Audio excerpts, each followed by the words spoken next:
Well, good morning. Welcome to the meeting of the San Joaquin Unified Air Pollution Control District Governing Board. We have board members participating in person and on Zoom. We will do our best to facilitate a smooth meeting with public participation on Zoom, in person, and webcast. Before we begin, here are some important guidelines and general instructions for the meeting. Please silence your other communication devices such as your cell or desk phone.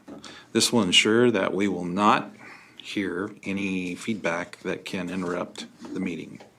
During the meeting, all public participants except the board members and district staff will be placed on mute by the host. Public members will be asked to unmute when it is their turn to speak. Only board members and staff will be visible on Zoom. Members of the public will be asked to unmute themselves once they are recognized to make a public comment.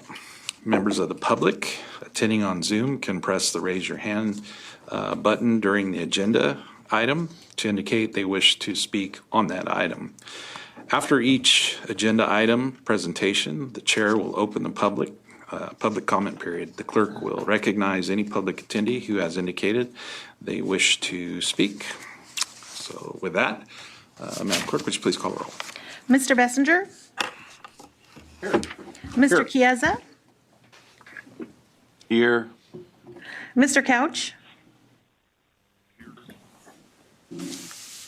I believe I faintly heard you say Mr. Couch? I'm here.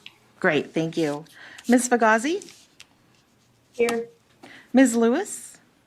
Here. Mr. Mendez? Here. Dr. Pacheco-Werner? Here. Mr. Pereira? Here. Mr. Preciado? Here.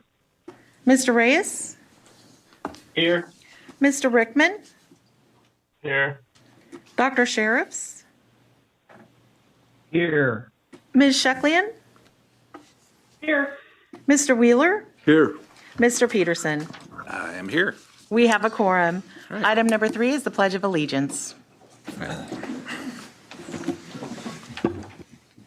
Ready? Salute. I pledge allegiance to the flag of the United States of America and to the republic for which it stands, one nation, under God, indivisible, with liberty and justice for all. Okay. Item number 4 is approval of consent calendar, items 18 through 26. Move to approve. Second. Okay, we have a motion and a second. Madam Clerk, please call the roll. Through the chair, we need a call for public comment on this Of item. course we do. Boy, 30 days off. Do we have any public comment in the south? No public comments in the south. Any public comment in the north? No public comments in the north. Any public comment on central? I see none. And then on Zoom, I see no indication of any hands raised nor public comment. Right? Ready. Bring back that, Madam Clerk, would you please call the roll? Mr. Bessinger? Aye. Mr. Chiesa? Aye. Mr. Couch? Yes. Thank you. Ms. Fagazi? Yes. Ms. Lewis? Yeah. Mr. Mendez? Yes. Dr. Pacheco-Werner? Yes. Mr. Pereira? Yes. Mr. Preciado? Yes. Mr. Reyes? Yes. Mr. Rickman? Yes. Dr. Sheriffs? Yes. Ms. Sheklian? Yes. Mr. Wheeler? Yes. Mr. Peterson? I vote aye. Motion passes. Item number 5 is public comment. Right, this time is made available for comments from the public on matters within the board's jurisdiction that are not on the agenda. It is requested that no comments be made during this period on items on the agenda. The public may make comments on each board agenda item during the time allowed for public comment on that item. Attention is called to the fact that the board is prohibited by law from taking actions on matters discussed that are not on the agenda. Members of the public on Zoom video Please press the raise your hand button so that you may be recognized to speak. Members of the public who have called into the Zoom meeting, please press *9 so that you may be recognized to speak. Also *6 to mute or unmute yourself. Please be prepared to speak when your name or the last 4 digits of your phone number is called. Please state your name prior to beginning your public comment. Do we have any public comment in the south? No public comments in the south. Any public comment in the northern region? No public comments in the north. Do we have any public comment in the central region? Seeing none, we'll move to Zoom. Janet Dietz-Kamay.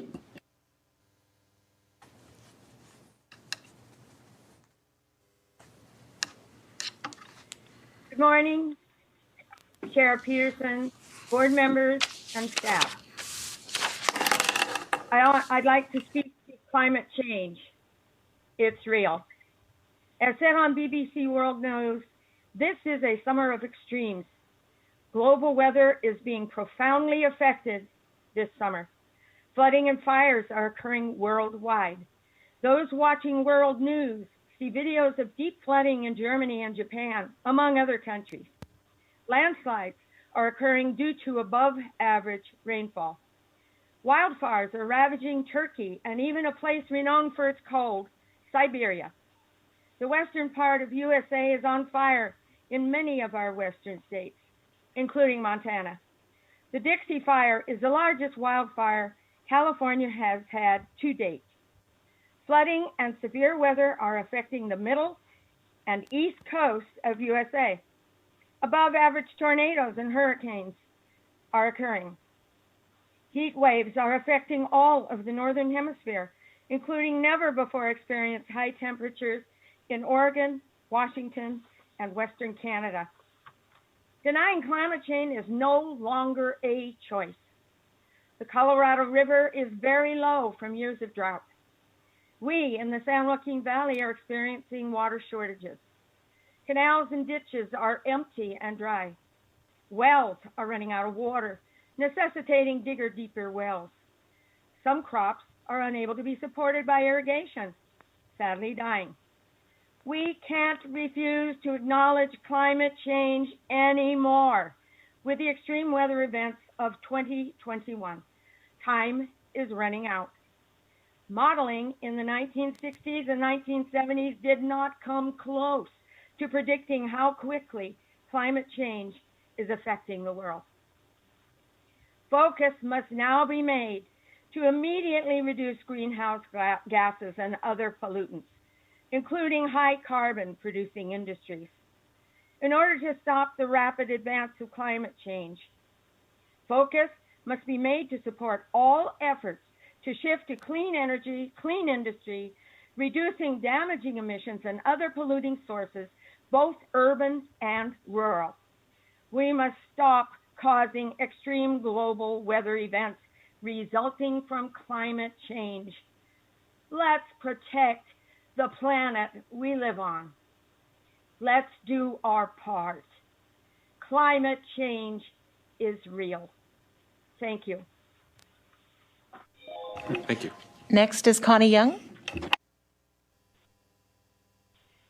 Yes, hi. Can you hear me? Yes, please.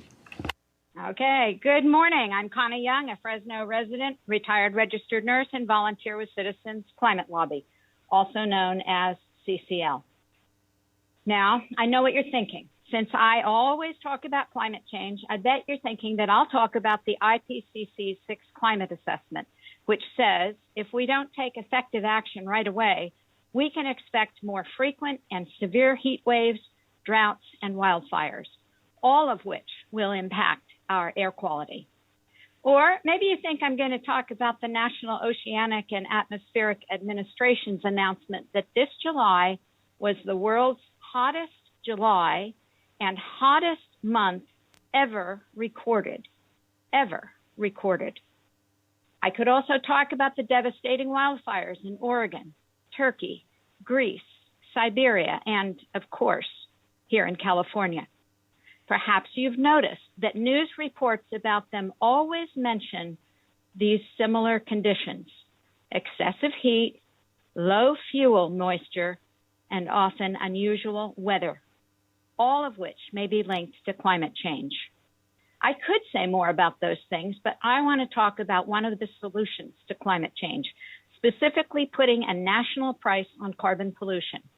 Right now, Congress is deliberating on a budget reconciliation package that includes a variety of policies that will address climate change. However, to date, there's been no mention of including a price on carbon. With an effective national carbon price, CO2 emissions could be reduced by 50% by 2030, with almost immediate improvements in air quality. In conjunction with other climate policies, a price on carbon would enable us to reach net zero by 2050. Unlike industry-specific regulations, an across-the-board carbon price would cover about 80% of all U.S. emissions. Governing board members, this is a critical time that calls for true leadership and courage. Our members of Congress will listen to you. I urge you to advise them to include a price on carbon in the reconciliation bill. I ask everyone else at this meeting to contact your members of Congress about carbon pricing. You'll find their phone numbers and more information at cclusa.org/House. That's cclusa.org/House. Thank you. Thank you.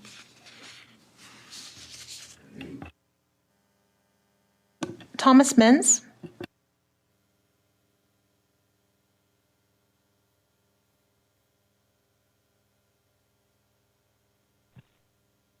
Mr. Mins, can you hear me? Yes. Good morning, ladies and gentlemen. Can you hear me? Yes, sir. Great. It's a very ugly morning, I'm afraid.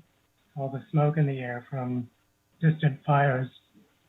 And many of us have been breathing that smoke all night, some with no means of filtering the air that they breathe.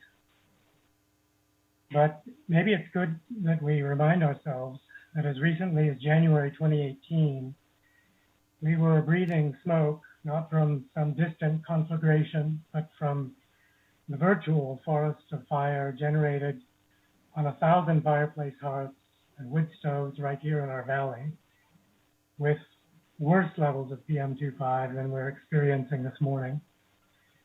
Let's hope that the progress this board has made on that front, on curtailing the use of fireplaces since that time, is permanent and ongoing.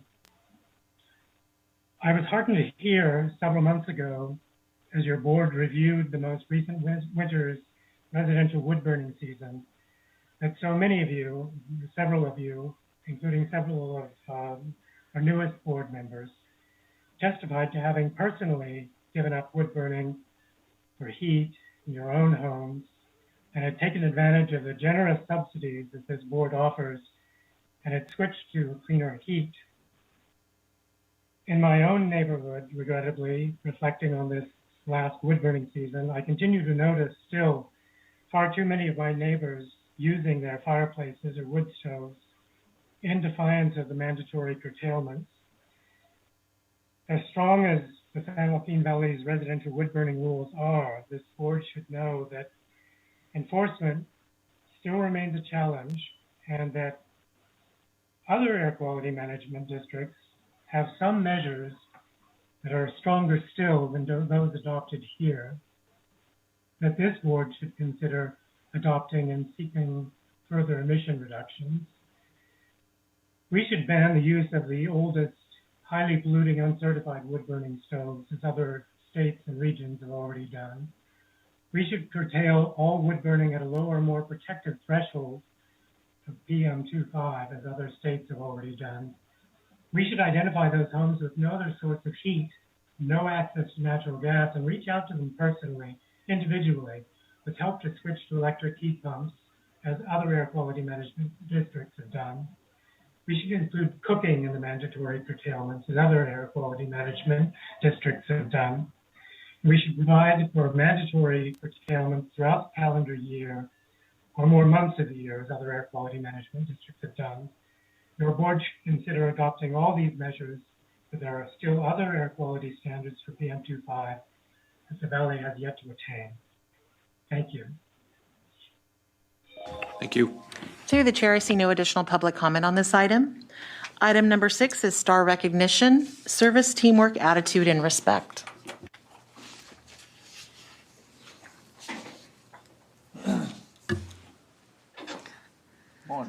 Good morning, everyone. Mr. Chair, members of the board, Shanika Dixon, Director of Personnel.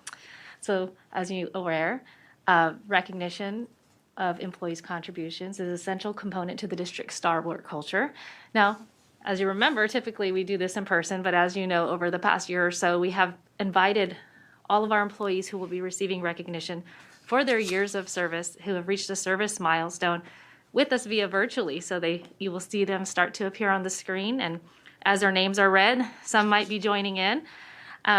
So right now, I am going to just recognize each of you for your years of service today and the service that you've provided to the district, and just tell you thank you for your commitment to the district, specifically throughout this year when things were a bit challenging, and just thank you for your service to the district. We appreciate you and your contributions. So first, I'll start off with those who are celebrating 5 years of service. We are recognizing James Lee, Network Systems Analyst. David Bourne, Supervising Air Quality Inspector. Stephanie Aranda, Senior Air Quality Inspector. Ignacio Dominguez, Air Quality Inspector. For 10 years of service, we're recognizing Bradley Dawson, Supervising Air Quality Instrument Specialist.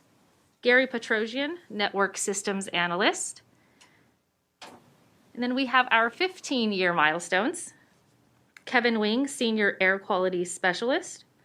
Stephanie Hitchman, Senior Air Quality Specialist. Chris Kalashian, Air Quality Specialist. Yu Vu, Air Quality Specialist. Nia Vu, Supervising Air Quality Specialist. Adam Mumford, Air Quality Inspector. David McDonough, Air Quality Specialist.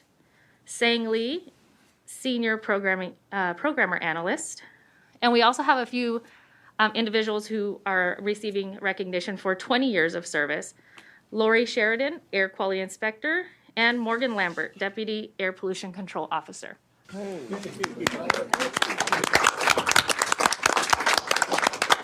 Again, thank you all for your service, and thank you all.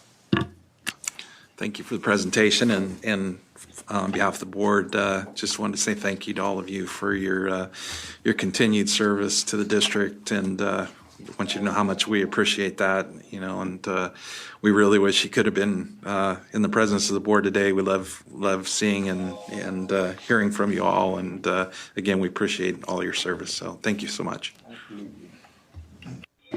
Item number 7 is report on District Citizens Advisory Committee activities.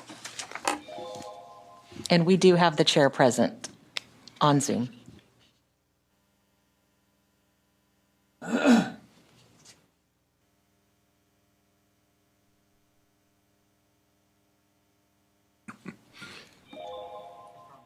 Good morning, Mr. Chairman. Well, good morning. We got this one nailed this morning. Good morning, Mr. Chairman and members of the board. Good to see everybody today. I will quickly update you on the last CAC meeting. As you guys are all very well aware, it's in your board packet under agenda item number 7 for your review. At the end, if anybody has any questions, feel free to ask those questions. What I wanted to report to the board on this morning was we have had an issue with reaching a quorum. Thus, we have not been able to conduct any business for the last 2 meetings. So with the help of your clerk, Ms. Franco, I personally reached out to all the city members on the CAC with a personal phone call to let them know that we were unable to conduct business. We'll be 3 months out of not being able to conduct business if we're unable to hold a quorum. It looks like we've got a clear pathway forward to make sure that those participants uphold their obligation as a CAC member. Michelle and I have, Michelle has a game plan behind the scenes to keep those folks apprised at the upcoming meeting and get some confirmation that they will be attending. So hopefully our inability to have a quorum will be resolved moving into the next CAC. So with that, Mr. Chairman and members of the board, I'll take any questions. Very good, thank you. Questions from the board? Good job. Do we need to go to the public? No? Okay. Thank you. Item number 8 is accept and appropriate $5.5 million in additional revenue from the United States Environmental Protection Agency to fund the replacement of agricultural tractors and heavy-duty diesel trucks. Good morning, Mr. Chair, members of the board. Todd DeYoung, your Director of Grants and Incentives, and I am here this morning, as Michelle said, to seek your board's approval to accept and appropriate $5.5 million in federal funds for the replacement of tractors and heavy-duty trucks in the valley.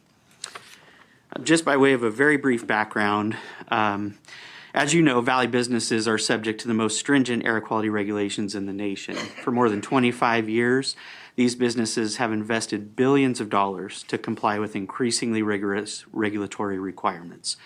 But we found that regulations alone are not enough to bring the valley into attainment with these ever-tightening air quality standards.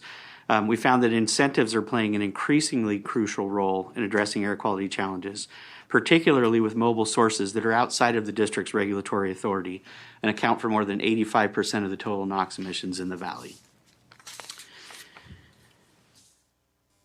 With the leadership of your board, the district has orchestrated a successful advocacy effort to bring the significant resources that are needed to implement these successful incentive-based strategies. We've developed and implemented robust and effective incentive programs designed to address the needs of Valley residents and stakeholders. We've worked closely with Valley partners to successfully advocate and compete for new clean air funding as it's available, and we've gained a reputation for successfully administering and effective incentive programs, consistently praised for efficiency and fiscal responsibility through regular program audits and program reviews. This last point is a key factor in bringing this significantly increased funding to the valley. So most recently, in March of this year, the district submitted 3 proposals to EPA in response to the Diesel Emission Reduction Act, or DERA program, federal program. The 3 proposals that we submitted were to replace ag tractors with Tier 4 engines, heavy-duty trucks with ultra-low NOx trucks, and replace diesel-powered yard trucks with zero-emission battery electric yard trucks. In May of this year, EPA informed the district that 2 of our 3 proposals were selected for funding, each in the amount of $2.8 million. And those were for the agricultural tractors and heavy-duty trucks, for a total award of just under $5.6 million. It's interesting to note that the district proposals ranked actually 1, 2, and 3, all within Region 9. However, only the top 2 were funded under this program. So the first program that was funded was our ag tractor application. And again, it's to replace older, high-polluting tractors, Tier 0s, 1s, and 2s, with new, much cleaner Tier 4 final tractors. We received $2.8 million in DERA funding, the district's match coming from our existing agricultural tractor replacement program of almost $4.2 million.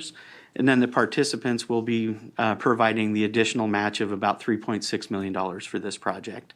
We're utilizing our existing ag tractor replacement program, and it's currently enough to replace about 73 tractors under the program. The emission reductions, as you can see on the screen there, are significant: 316 tons of NOx, 39 tons of PM, and 15 tons of VOCs. The second project that received funding was to replace heavy-duty diesel trucks with ultra-low NOx natural gas trucks. Those are 90% cleaner than the trucks that they're replacing. We received the same amount, the $2.8 million. The district will provide $662,000 in match from our existing truck replacement program, and the participants will be providing almost $4.2 million in match funding for this project. Again, we're utilizing our existing truck replacement program for this project, and it's currently enough funding to replace approximately 33 new vehicles. And again, the emission reductions: 96 tons of NOx, 7.1 tons of PM, and 6.1 tons of VOCs with this project. So with that, my recommendations before you this morning are to accept and appropriate these funds from EPA and to approve the attached budget resolution to amend the 21-22 district budget to appropriate these funds. I'd be happy to answer any questions. Very good. Thank you, Todd. Questions from the board? Buddy?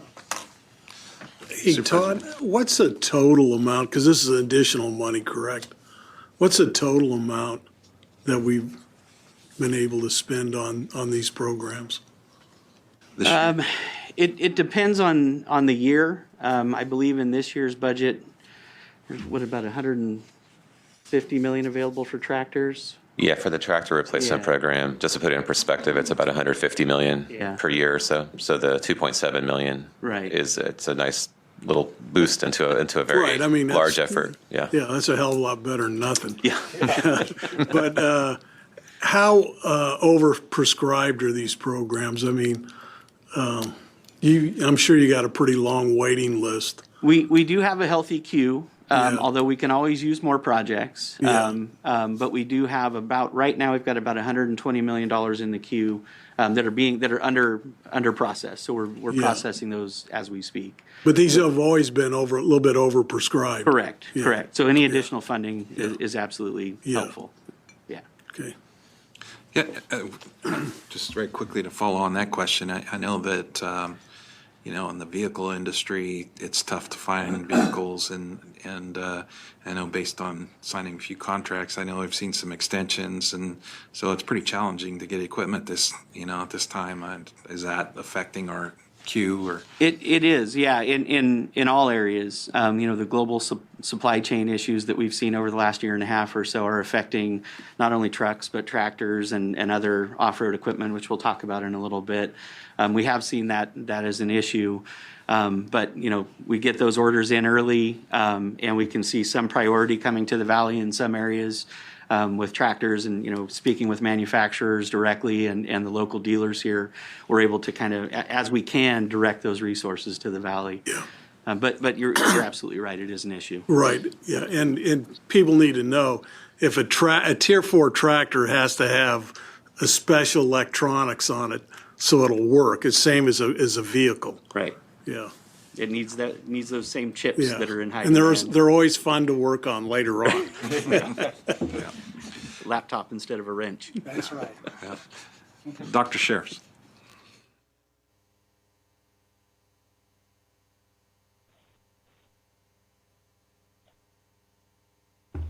Thank you.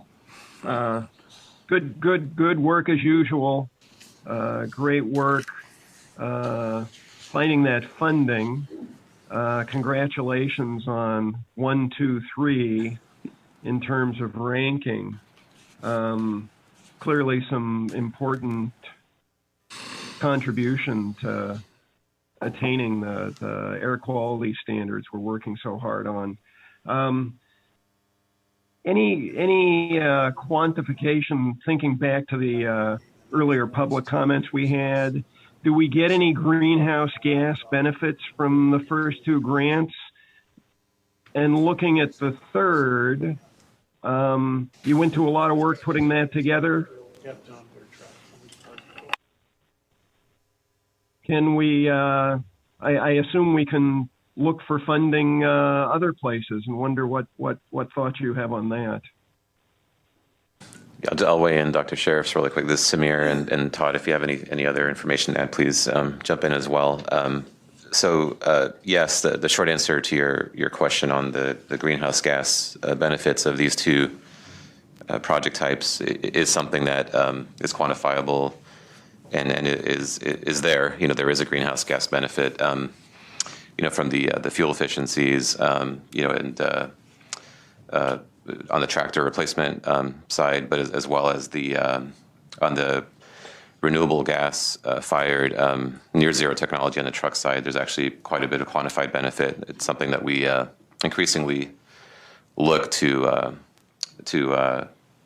quantify, not only quantify, but also use to our advantage in our ongoing search for these co-beneficial programs and opportunities to help address both climate change and the local air quality needs that we have here. So the short answer is yes to that. I think the other question I think is a very good one on the third project opportunity, the electric yard truck program. As you may recall, that the board has actually done some really innovative work in that area. We've approved pilot programs. We've actually worked closely with ag processors and others in the valley to deploy electric yard trucks. So we do have other opportunities that we're pursuing to take advantage of that interest in those technologies within either the existing truck replacement program, where some of these trucks are eligible currently under our program, or other opportunities that we're actually working on right now as we speak. And there's actually some new state funding as well that we've been working with our partners at the state level through the heavy duty vehicle voucher incentive program that could also provide some good funding, and that could be coupled with some of the things that we do locally. So there absolutely is an interest in pursuing those projects, even if not funded through the DEER opportunity. So I just wanted to let you know that, and you'll be hearing more about that in the coming months and year. As we continue to work in that area, we've taken a number of actions to the board in the past to establish those incentive models, something that we're definitely working on. Very good, thank you. I don't see any further questions from the board. Do we have any questions from the public? Is there any public comment in Central? Seeing none. Any public comment in the South? No public comment in the South. And do we have any public comment on Zoom? I do not see hands raised. Give it just a second. We do have one. Mr. Thomas Menz? Yes, I'd just like to say, to observe that there's virtually nothing that we don't do to improve air quality that doesn't improve the greenhouse gas posture. And likewise, there's nothing that we don't do to reduce greenhouse gas emissions that doesn't also improve air quality. That's all.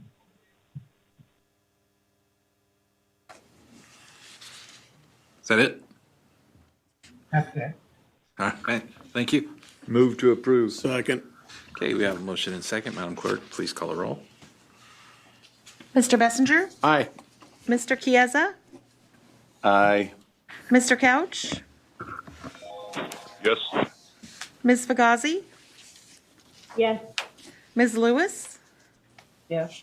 Mr. Mendez? Yes. Dr. Pacheco-Werner? Yes. Mr. Pereira? Aye. Mr. Preciado?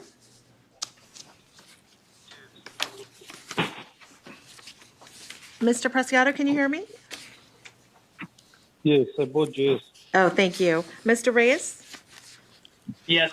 Mr. Rickman? Yes. Dr. Sheriffs? Yes. Ms. Shucklian? Aye. Mr. Wheeler? Yes. Mr. Peterson? I vote aye. Motion passes. Item number 9 is approved new urban greening and vegetative barrier incentive program in AB 617 communities of Shafter and South Central Fresno. Thank you, Michelle. Good morning again. I am now here seeking your board's approval to approve our new urban greening and vegetative barrier incentive program in the AB 617 communities of Shafter and South Central Fresno. And again, as you are aware, the communities of Shafter and South Central Fresno are two of the four valley communities that have been prioritized by the district and subsequently selected by CARB as communities in the San Joaquin Valley to receive clean air resources that are available under AB 617.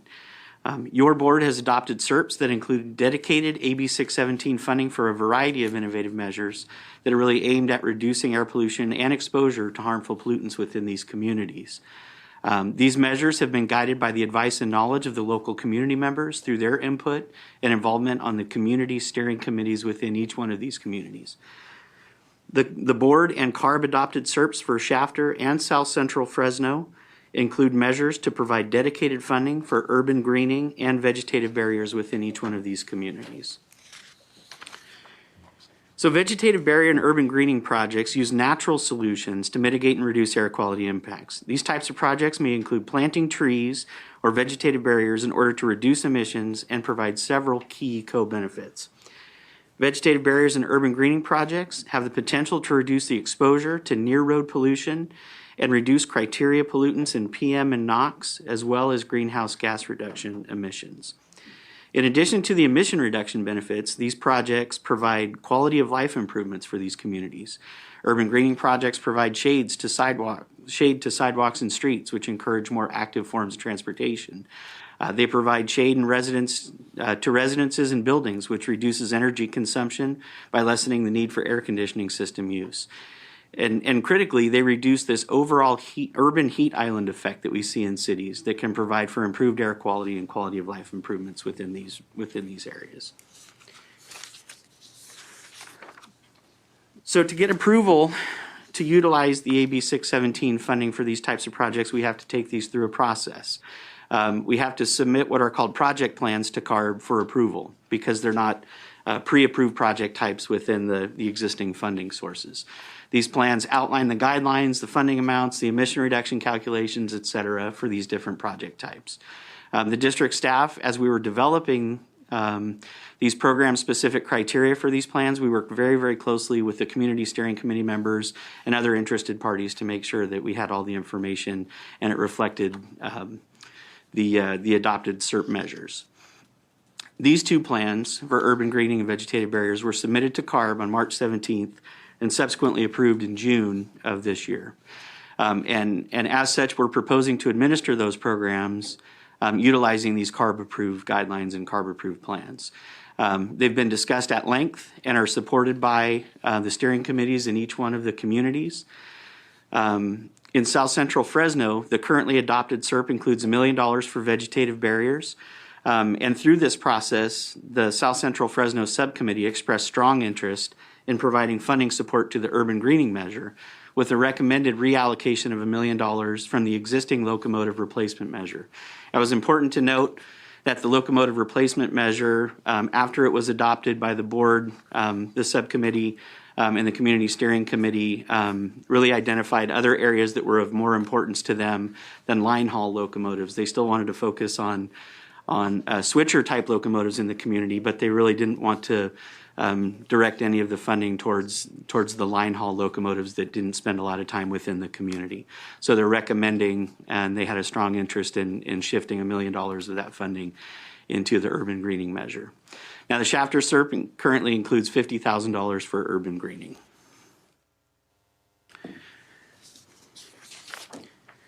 So to the extent possible, the district sought to leverage existing programs and criteria. We didn't want to reinvent the wheel for these types of programs. We wanted to use the publicly available information that was already out there as we developed this program. So the guidelines for these programs are based on statewide and local urban greening programs that already exist for urban greening and vegetative barriers, including the California Natural Resource Agency Urban Greening Grant Program. And again, they were developed in close coordination with CARB and the Community Steering Committee members. And again, these program guidelines were approved in June by CARB. Just a highlight of some of the program guidelines, the district project evaluation and selection process we intend to go through. We're looking at utilizing an RFP process for this program. So we would open it for a selected period of time and accept applications and then rank and score those proposals based on a certain set of criteria. The evaluation criteria and weighting, we're still working on in close coordination with the Community Steering Committee members. And so as we open up that program, all of those will be developed. The highest scoring proposals based on those final criteria will then be selected and would enter into an agreement with us to facilitate those projects. Now, successful projects will consider a variety of key information, including the porosity and density of the vegetation that they're proposing, the characteristics of the vegetation during different seasons, whether they're perennial, the leaf surface characteristics and their ability to absorb air pollution, the vegetative air emissions, so those are biogenic VOCs, some plant species actually emit some VOCs, and then the resistance of those vegetative barriers to the air pollution that they're designed to trap. They have to be planted in specific areas of concern, and we've gone through multiple exercises with the steering committees to identify potential locations already within these communities where they would like to see these vegetative barriers and urban greening projects occur. We have to consider soil characteristics. And the key one here is availability of water. We want to make sure that any of these projects that moves forward, that there is a strong commitment by the proponent to provide ongoing funding for maintenance and for watering of these projects. So whether that be the city, the county, Caltrans, school district, or even a private business that is proposing to put, say, a vegetative barrier around their facility, there has to be a strong commitment to provide that ongoing commitment for watering and other maintenance.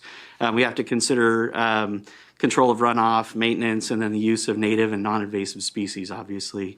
And then we have to account for roadway safety for vegetative barriers along roads. We want to focus on trees and vegetation that can help reduce the impacts of urban heat islands by increasing the amount of shade and cooling by evapotranspiration. And then we want to make sure that the careful placement and the choice of vegetation will maximize those cooling benefits in all of these areas. So the applicants will need to evaluate the effectiveness and efficacy of these projects in reducing exposure to pollutants utilizing existing available state program tools. So these following tools on the slide are actually already being used in existing programs, and we want to leverage these tools in our program as well. University of California has a water use classification and landscape tool. The California Department of Water Resources has a water budget workbook that we're requiring applicants to use.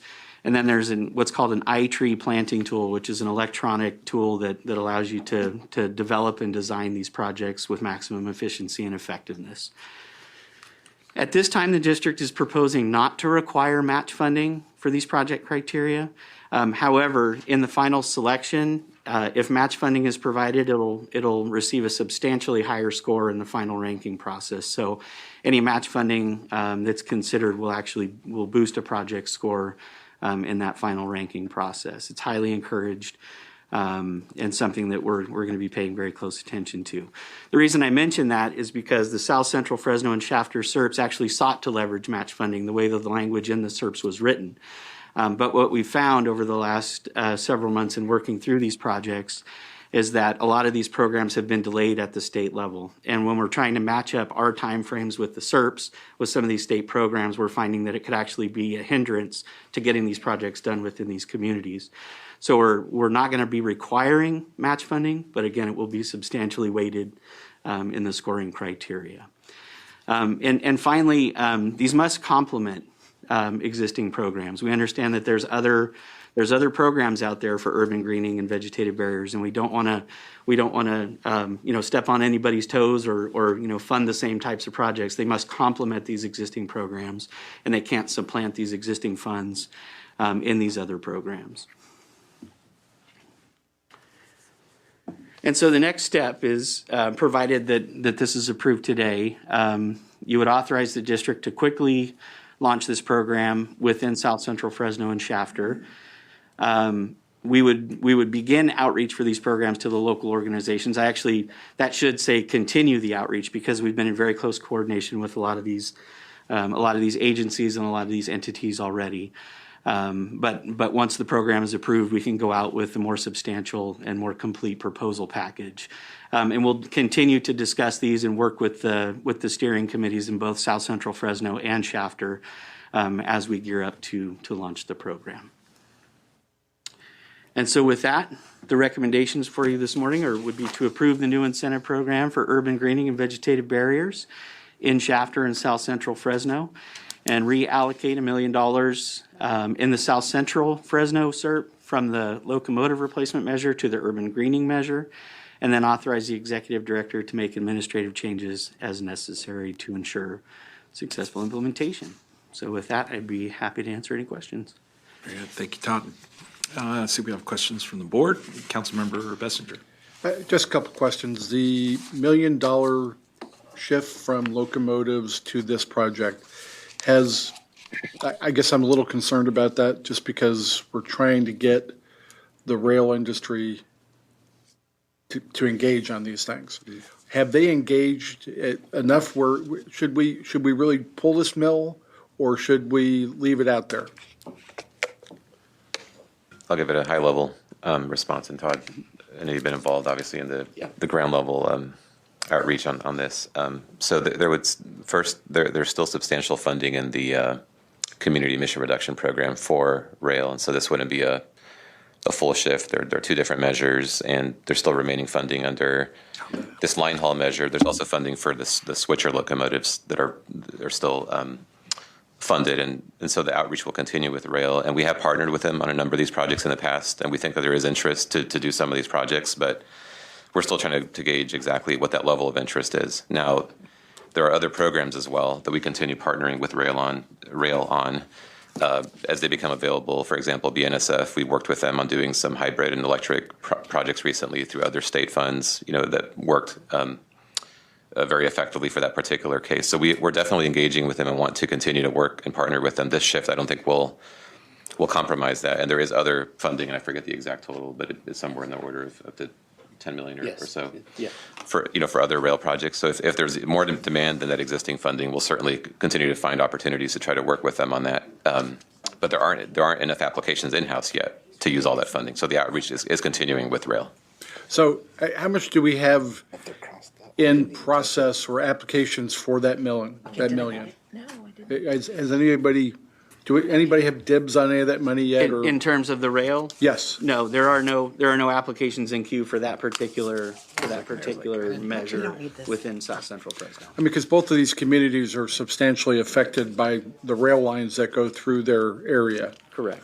I guess I'm concerned about taking that mill out, but I will defer to the will of the group.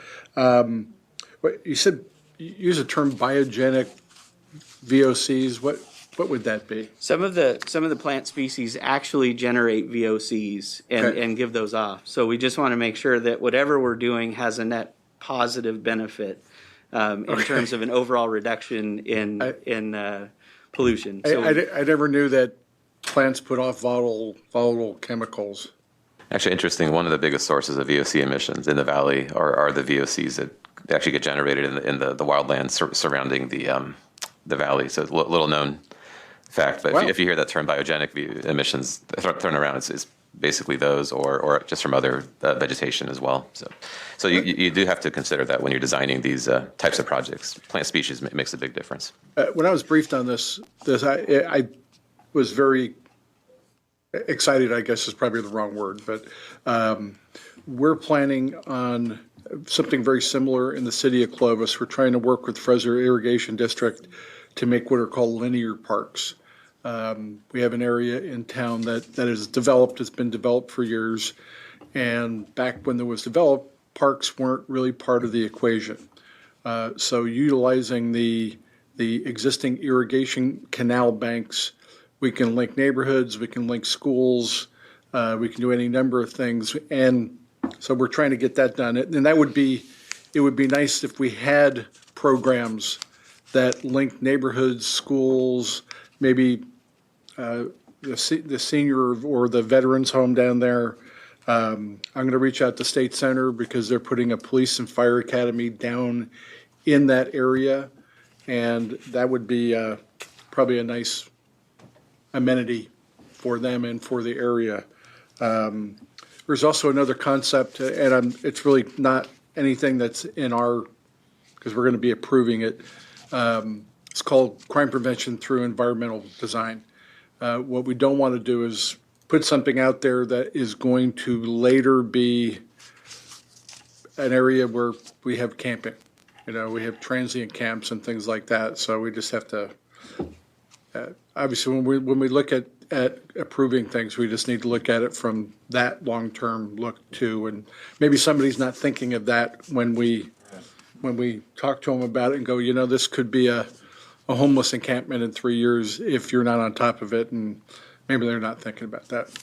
Otherwise, I'm not sure about the million, but I'll defer to the group, the extra million.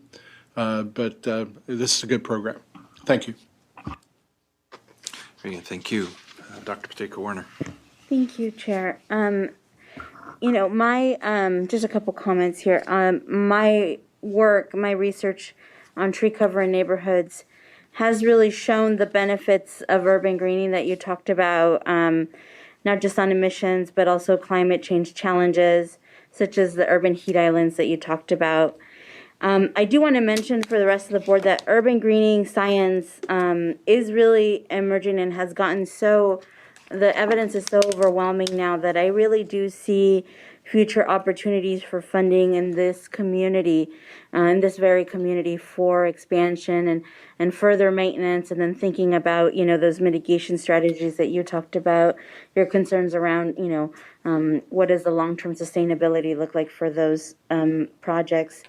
I think that this strategy not only fits the guidelines, but just has multiple public health benefits as well. I do want to mention that the commitments to maintenance are not unique to urban greening projects. Just as we know, the trucks and stoves and other technologies that we already grant in the district must also have maintenance requirements to continue to have emission benefits, or else those go away as well. So this is not unique to the urban greening. And having studied South Fresno in particular, I know that when it comes to this tree cover, there's no overabundance of projects in this area right now. I think that every little bit will have a direct emissions benefit, and I think that this is a really good opportunity. And I do know that at the state level, we're also looking at how to continue to innovate. And I know that we had our inland ports discussion, the study that's ongoing, to try to mitigate emissions at rails as well, and kind of advance that as well. So I know there are other things that are ongoing at the state level to try to advance that piece that is not completely dropping off, as Samir mentioned, but that we're redirecting this. So thank you for your work. Thank you. Supervisor Wheeler. Yeah, thank you. Todd, did you say that million for the coming out of the locomotive replacement, that's all that's in that grant right now? No, that's a great question. So currently in that measure, there's, I think, 5.5 million. Oh, okay. And so this would be taking one out of the 5.5, so we'd be Mr. leaving Bessinger was 4.5 asking, million 'cause for I was available asking, projects. Thought the same thing, Yeah. so there is more money in there. Correct. And the second thing is, water is the most important thing you can find on this, because we've got two projects up there that I've known has happened in the last 10 years. Fresno gave Oakhurst and Awani Park 500 trees, and they planted them, and this is probably 6 to 8 years ago, and Patrice Jensen and Randy Pike every weekend for 2 years, and they try to get other people, and they try to get drip system in them and stuff. There's probably 5 trees left alive. And then the other one was at the Norfolk Mill site, probably 10 years ago, and I'm not sure where the grant came from, but they planted trees all around that. They did try to put some drip in, but they didn't take care of it. And every one of those trees are dead. So it's so important to make sure there's a plan for the water. That's the most important thing to be on this. So who's going to pay for it and who's going to watch it? It's just the maintenance of it is more so than probably what the cost of the trees are. Right. Thank you. Thank you. Mayor Reyes. Thank you. Actually, Tom kind of touched on the subject that I was going to talk about, which is the water. And I'm all for changing funding if it's appropriate, and especially for new innovative ideas. But the water is definitely critical, especially when there's a commitment to the maintenance. So, and this, I think it would be great to take a poll with the local groundwater sustainability agencies or in the region, which I guess would be a pretty large region for the district, but to take a poll because everybody's putting together their plans for what the thresholds are going to be. They're creating extraction fees. They're also looking at acreage fees. So to get this information out there and for them to consider it while they're creating their plans could create a scenario where there could be credits or at least exceptions or exemptions possibly for this to happen. So there's no barriers created for this to happen in other communities because all the calculations for water have already been made, because some people are using satellite imagery and others are using evapotranspiration calculations. So it's very important to get this information out early so people can plan for it, especially if it's mandated either way. It's good. We can maybe get some credits for somebody to do something later. So that's my input. Thank you. Thank you. Supervisor Couch. Hey, thank you.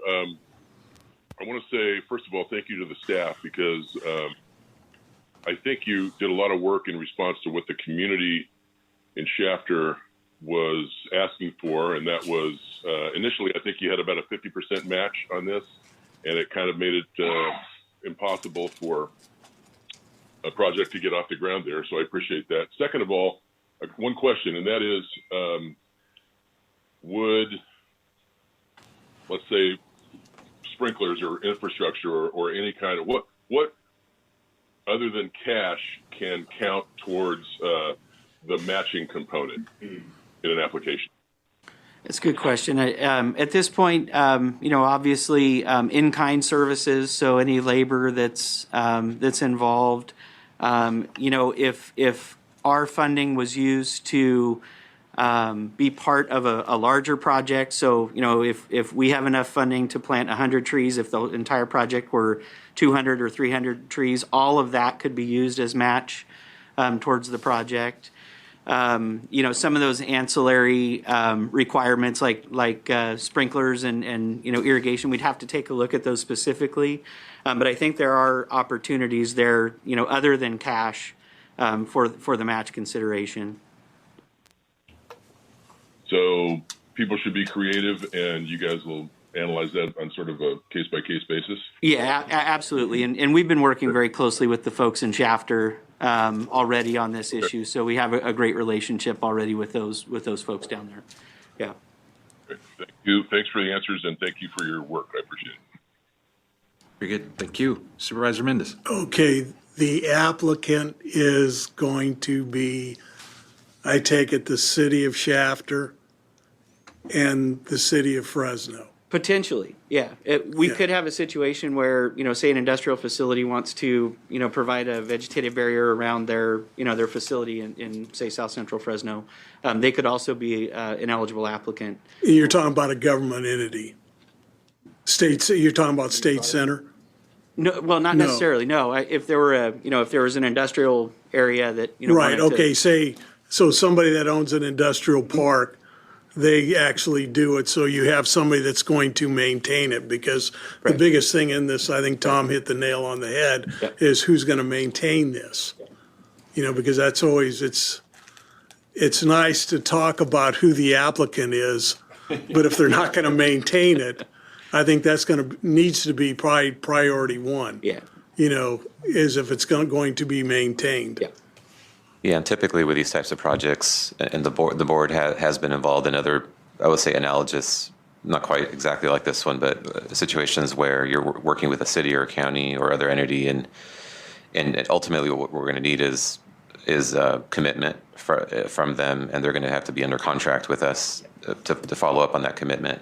But it could be a variety of, some of these projects could be multiple partners, a tree organization that is relying on a city commitment, say, for the watering and maintenance. So we would need to see commitments all around for anybody involved in the project. Or it could be a private entity, like Todd mentioned, who's planting this actually on their property, and they would also be likewise committing themselves to maintaining, the vegetation. So part of why, Todd was being a little broad in his response, say, for matching, is that there could be a variety of different project types, and depending on the project itself, I think that there's going to be opportunities for matching, whether it's, supporting kind of infrastructure stuff, or whether it's the labor in kind things that are critical components of the projects. We're going to leave it up to the applicant to let us know this is what the total project is, this is what's being requested, this is the other components that are being provided to cover that, that full project, and we'll consider all of that as potential match, and once we understand the full scope of what's being proposed. I got one more question. I never ask one-part questions.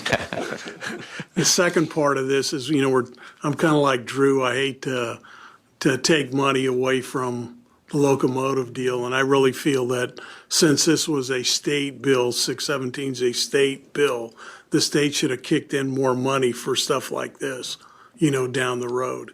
But answer this question. The railroads are not regulated when it comes to pollution. Is that correct? Generally, yes. There is Yeah. some level of federal regulation for But it's very new minor. engine stand, but yes. Yeah, but, because, even the state doesn't regulate them. They're a government amongst themselves. And part of the problem here is they have no incentive to do this. Now, if the federal government came in and said, okay, you're going to eventually have to be at the equivalent to, because they're all diesel, to a tier 4 motors running these trains, then they would have incentive to do this. But since they don't, it's pretty tough. And I think you mentioned one railroad's actually a little better than the others about trying to work, with local communities and the states, where other railroads are, you can stick it where the sun doesn't shine because we're not regulated and we're not going to do it. That's just the way the railroads have always been. So I just want everybody to know that they are very lightly regulated when it comes to air pollution. So they That is have correct. no incentive to do these projects. And That that's is kind of correct. And problem. the only success we've ever really had in the past in turning over those locomotives has been by partnering with them through these funding programs, because of the very correct fact that you're stating, that it's very difficult, if not impossible, to actually regulate rail. And they are amongst the most cost-effective projects as well, because of that lack of regulatory They're regime. one of the biggest polluters that there is. And I think on that note, there is a lot of activity that is going on this year to take a look at, how could we broaden those partnerships and what regulatory options. So one of the things that I do intend on coming back to the board with is a broader discussion on rail to leverage some of the things that are going on here locally, whether it's incentives, whether it's some of the regulatory. And we actually, to remind the board, you did petition the federal EPA to take a look at the national standards, for the in-use and new engine standards as they relate to rail. So there is a lot going on kind of in that space. But I think the bigger point that I want to leave the board with on the rail piece is that there is still funding available locally, because it is important that to get reductions in that community at the scale that we're looking for. It is important that we find projects like the rail projects, as has been very astutely pointed out here, which we're going to continue to do. And I think based on that demand, and based on whether we're able to really see a major positive movement there with rail, we definitely don't want to leave good projects on the table. So we're going to have to look at all options available to make sure that we move forward with that level of demand, and not only in this community, but we continue to work with other rail companies throughout the valley. In fact, we've actually, some of the best projects out there for clean rail have occurred in the valley, and Councilmember Fugazi is somebody who's seen some of that in action. And up and down the valley, we've actually funded some really great projects for very, very low emitting locomotives, which we'll continue to pursue, and we'll be returning to the board with more discussion on that in the Right, future. because that railroad company was willing to do the projects. Yeah, I just want to point that out. Okay. Well, and very quickly, a third kind of phase question to Buddy's question. We also do yard rail exchanges as well. I'm curious, what's the average cost of one of those? Switcher locomotives you're referring to, they can be upwards of a couple $1 million each. Generally, the incentives have been half to 75%, so they are substantial. And just to note that the South Central Fresno SERP does have funding for those switcher type locomotives. They were more concerned with, they wanted the locomotive emission benefit to be within the community for the most part. And so there is additional funding for those switcher locomotives within South Central Fresno. And we're actually working with several companies right now on potential replacements of some of those switcher locomotives. And rail car movers, what they call, it's kind of a hybrid piece of equipment that works, again, sort of contained within those rail yards. So there is other rail activity going on in South Central Fresno that we are looking at. I'm just curious the effectiveness of the dollar spent. When you look at an engine that's pulling stuff down the track, as opposed to, do we have hour minimums on rail or yard rail vehicles, and how do they compare? In the achievement of the emission reductions. Cost effectiveness of locomotive projects is actually fairly good. because they're such large engines and, they're pulling under such significant loads, if you can replace an old uncontrolled 1950s locomotive with a brand new, Tier 2 plus or hybrid locomotive, the reductions are substantial, and the emission reductions, even though they're expensive, the amount of emission reductions you get are fairly substantial. Yeah.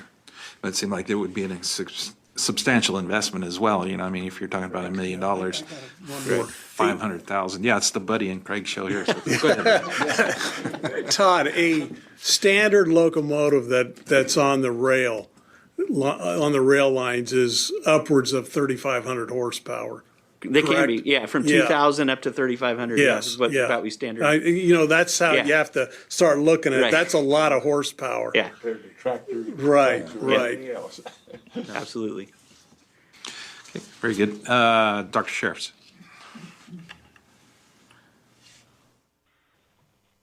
I've really been enjoying the Craig and Buddy. Good points.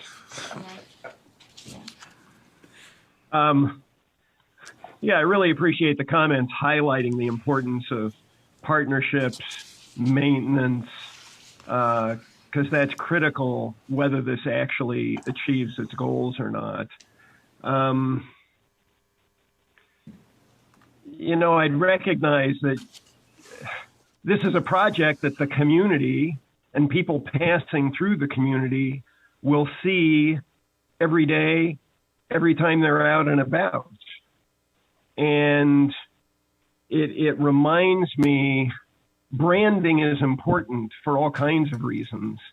And I think we also want to think about how do you put a label on the tree? It's one thing to put a sign on the side of a locomotive that talks about the funding sources.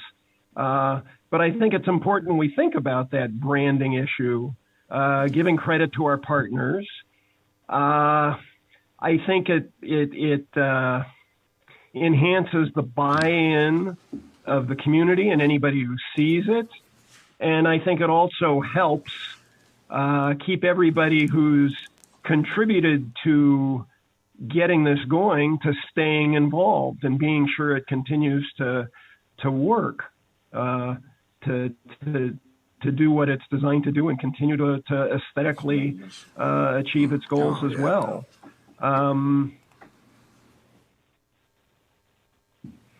This is a project, most of our projects have a lifetime of many years in terms of where we get the benefits. This project will be giving benefits for decades if it's taken care of. The life of these projects are decades into the future, generations. So for me, highlights the concerns that have been raised so well about maintenance, but also reminds me, we want to be sure this gets branded appropriately, because I think that helps develop future commitment to this kind of project, activities in the communities, and again, helps those who buy in stay in. Thank you. Thank you. Dr. Chicorn. Yeah, just a question. I know that the shafter is an urban greening and then the Fresno is vegetative barriers. Is that correct? And I think it's important to know that there's a lot of diversity when it comes to those types of projects of urban greening. It really can be anything from like what you think about traditionally planting a bunch of trees to like a living roof, right? And so there's not everything is trees and shouldn't be trees here in the valley, which leads to my question. In the guidelines, is there an opportunity to also add in about either drought enduring or drought resistant? Because those have also shown great, great emission reduction benefits as well. That's a great point. Absolutely, that's kind of a key consideration in all of these programs is drought tolerance and that sort of that xeriscape.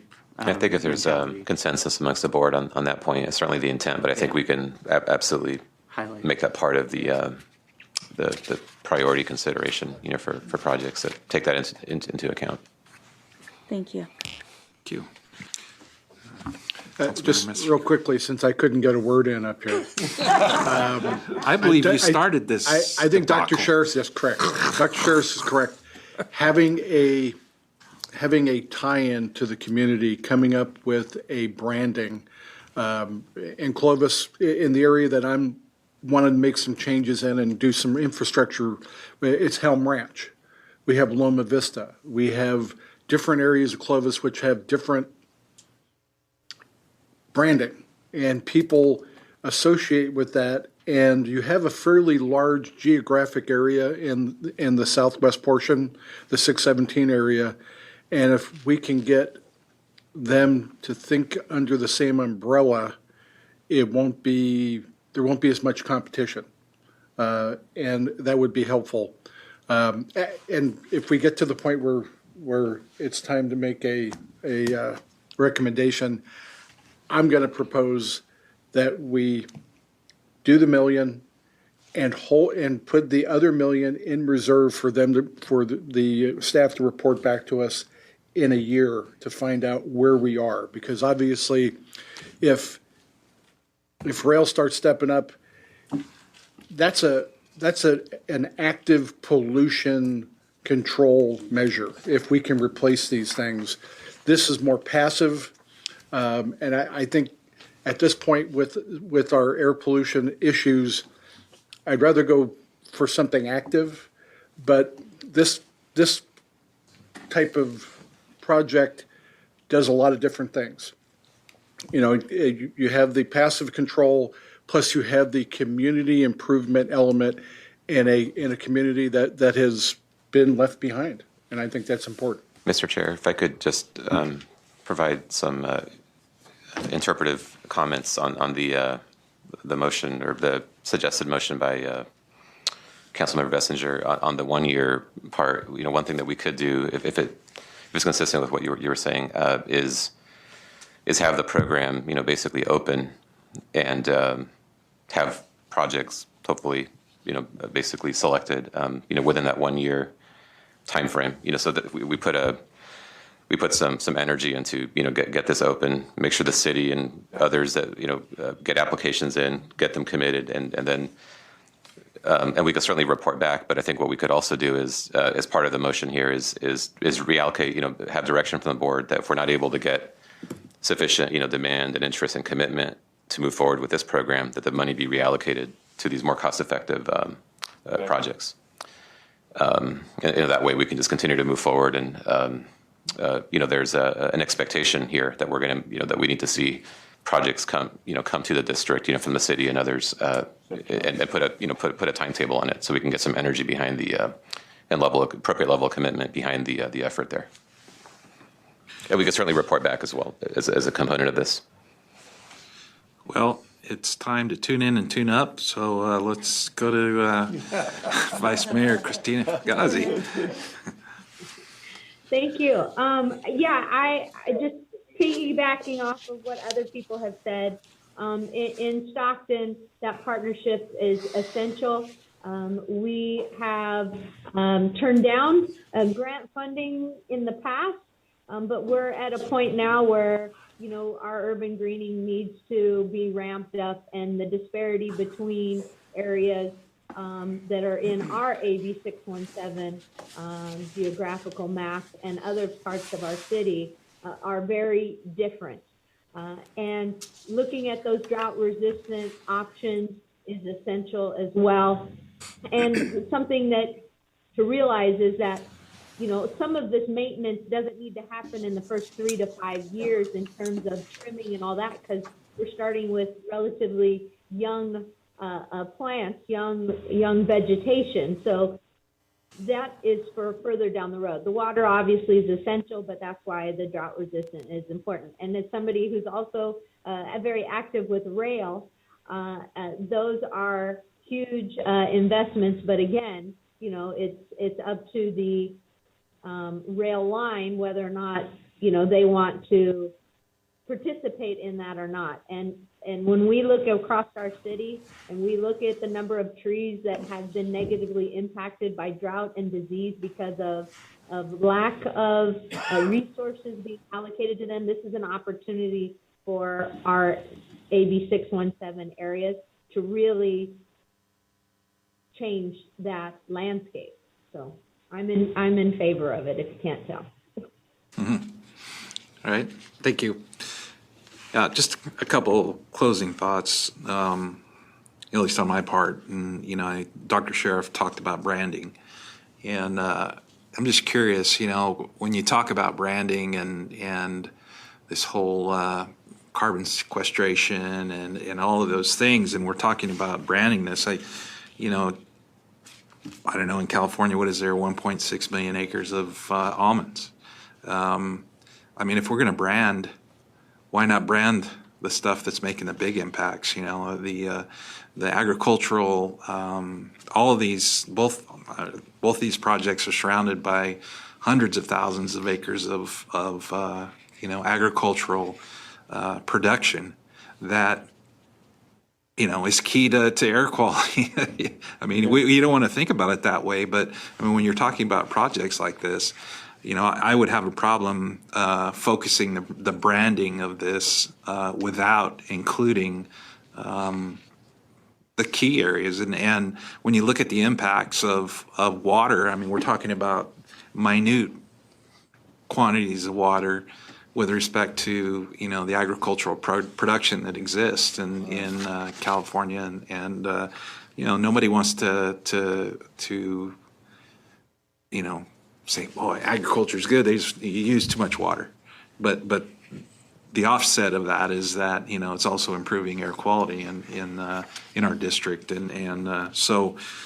I think a focused branding is one thing, but the reality of these communities is there's a lot of impacts that are realized beyond that, and I think the other thing that concerns me, and it's happening in communities in my county, is labor costs. Labor costs are like everywhere else. They're walking, in the city of Lemoore, I know they've walked away from some of their management of curbs and sidewalks and grasses and things of that nature because they can't afford to deal with that. So I think this is going to be a sensitive issue on the commitments of that we're going to have for these projects, and so I'll stop there, but I guess we do. Good to be the chair. Yeah. So with that, was that in the form of a motion? We modified that? Yeah, okay. So we will go to public comment at this time. Through the chair, is there any public comment in the South? No public comments in the South. Any public comment in Central? We do.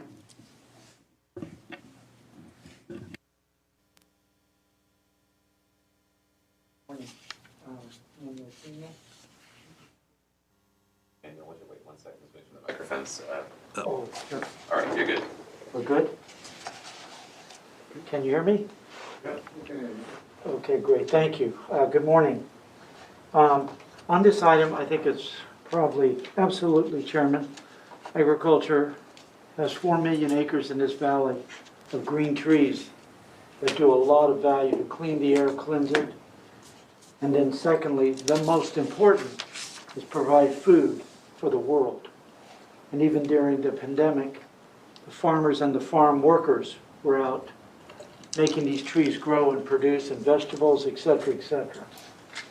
The thing that I have seen that has been a disaster, and knowing landscaping and maintenance, as I was going to Cal Poly and worked for, is Caltrans is the worst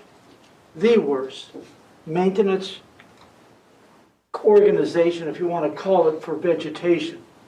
There are more fires, more diseases, and everything else that goes on, as also became a place for the homeless. And it become very dangerous. And also, every day there's a fire. Every day there's issues of what is in that vegetation. I would hope that if we're going to do these type of projects, that we take the pride in our city and we make sure there's a long-term maintenance, and that we use recycled water. Because every city is going to have to develop its Sigma plan. And it is going to be tough, and it is going to be difficult. Do you give water to vegetation, or do you give water to food? Those are some of the decisions that are going to have to be made by these projects. Third is disease.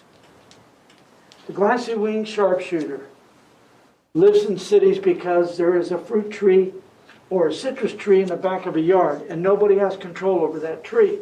Now you're going to have a bunch more trees that are going to be in areas to where they harbor by agriculture, and they could house. So we have to make sure that the agriculture commissioner has input into that, and there is some type of disease and pest control program as well, not just forgetting about that. Because if the farmers are responsible for their insects, then the public is going to have to be responsible if they're going to have these type of parks. I've seen more parks, when the water goes away, have become nothing but a disaster. And they're dry, and they become fire, they become disease, they become a place for nobody to go. So if we're going to do this, and we're going to spend this money, and these also low tolerance plants, just like in our complex over by the airport, we are going to be putting in a lot of low tolerance, dry type plants, only because there's no need for it. Plus the trees we had in our complex have kind of damaged the buildings. They've lifted the buildings up. Redwoods are not trees to be put 3 foot from a wall. Not 40 years ago anyway. So again, I do support these type of projects, but we've got to make sure that all parties are involved and they do not become a Caltrans. They cannot become a Caltrans project. The only one that I've seen that's really beautiful is in Las Vegas. It's all rock and steel. Okay? And that's sad to say that, but we can't have the 41s, the 168s, and those become our parks or become areas of around our EJAG communities, because then that doesn't show anybody anything good. And young kids and everybody say, well then, why should we care about it? Look at this. This thing's a dump. So I would encourage to make sure that there's long-term maintenance, disease, and make sure that there is an absolute water viability.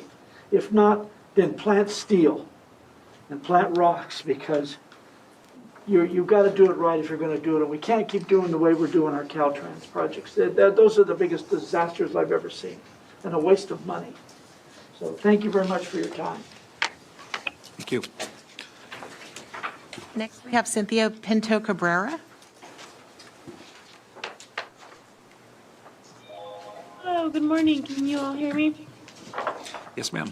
Thank you. Good morning, board members and chair. Cynthia Pinto Cabrera here, policy assistant with the Central Valley Air Quality Coalition. And I just like to take a quick moment and express our support for the adoption of the incentive measures program for urban greening and the vegetative barriers for Shafter and South Central Fresno communities. The Intergovernmental Panel on Climate Change report, it details how greenhouse gas emissions are contributing to hotter temperatures in urban areas and how it's leading to increased surface ozone over polluting regions like the San Joaquin Valley. And just recently, Fresno has been identified as one of the most intense urban heat islands in the country, according to a new report by the nonprofit news organization Climate Central. And like Dr. Pacheco Warner and others have said, urban greening has a lot of potential benefits and can support groundwater recharge, reduce urban runoff, and like others have said, maintaining urban greening can be more cost effective in the long run and have long-term benefits. And these benefits also include the public health benefits, the potential for reduced heat-related illnesses as a result of cooler and cleaner air. So urban greening in these communities will have significant localized benefits from the severe air quality impacts and declining that urban heat island effect, and overall supporting that localized climate change mitigation effort. So thank you, and hope this moves forward. Thanks. Thank you. Next is Jasmine Buenrostro. Sorry, excuse me. Jasmine.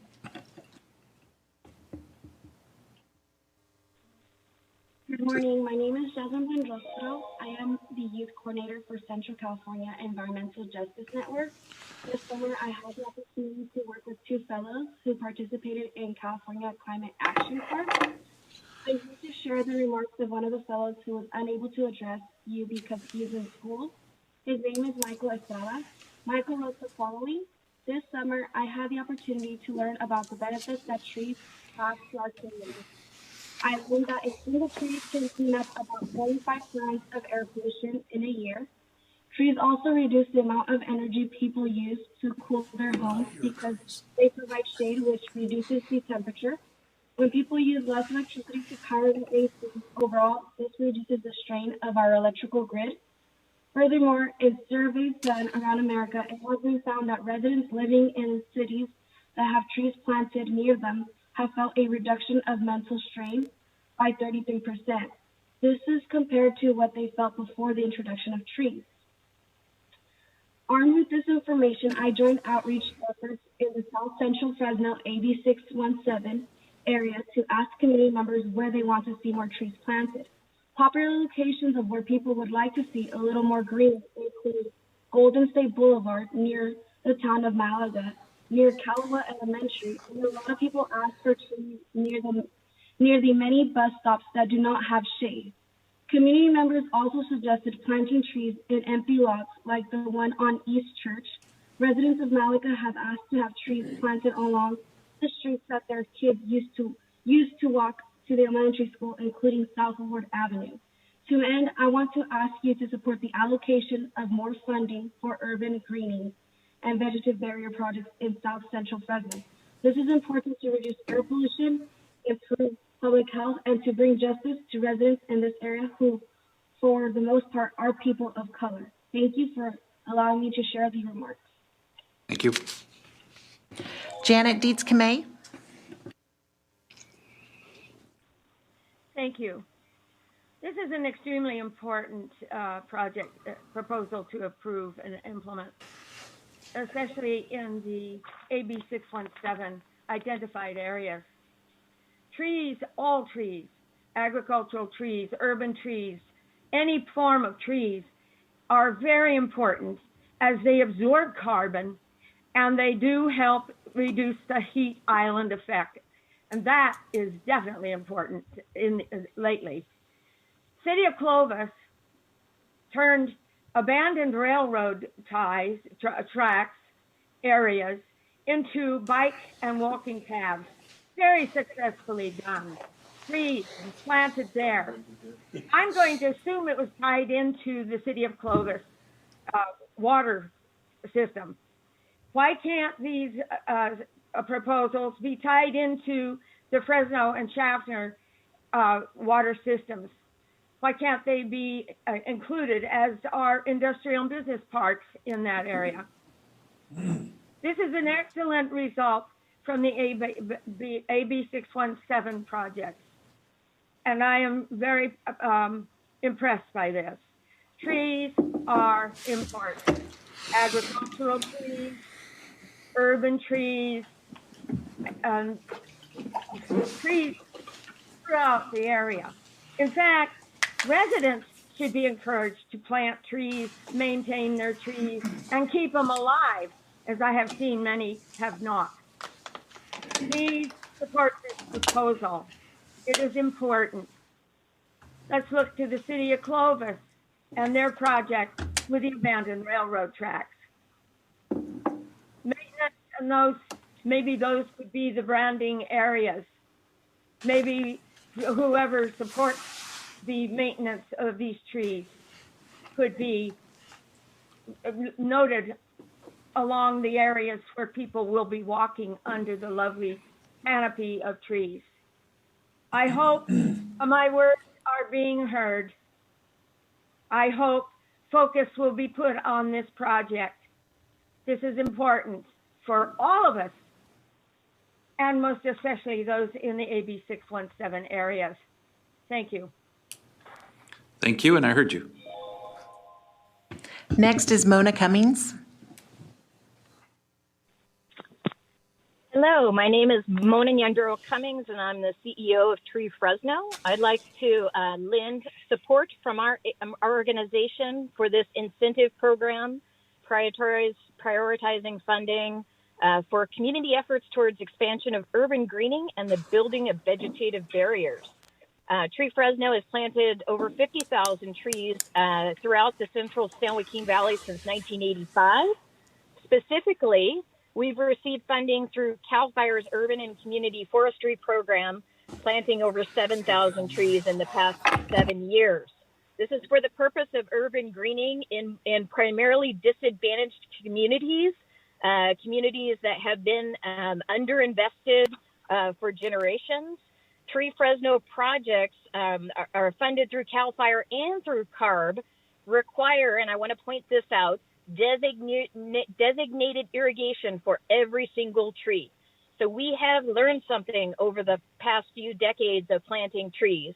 And we also negotiate the long-term maintenance and care of trees through the development of MOUs with cities, other public agencies, sometimes private partners. So, and then we also provide signage through our grants to recognize all of our partners in these efforts. So when we're talking about branding, signage is actually quite important, and it alerts the community as to what is happening here.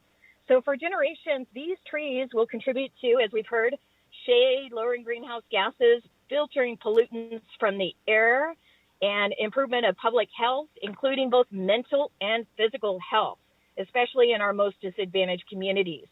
Additionally, I want to mention that we have become specialists in the building of vegetative barriers designated to prevent the flow of pollutions from busy roadways into sensitive and nearby communities. So we have received funding through a supplemental environmental project through the California Air Resources Board. We built 4 vegetative barriers in the past year, 2 on Fresno, the Fresno Unified campuses, and 2 along 99 and 41. We have plans to build the same number this year. And all of this is about negotiation on water and long-term maintenance and care.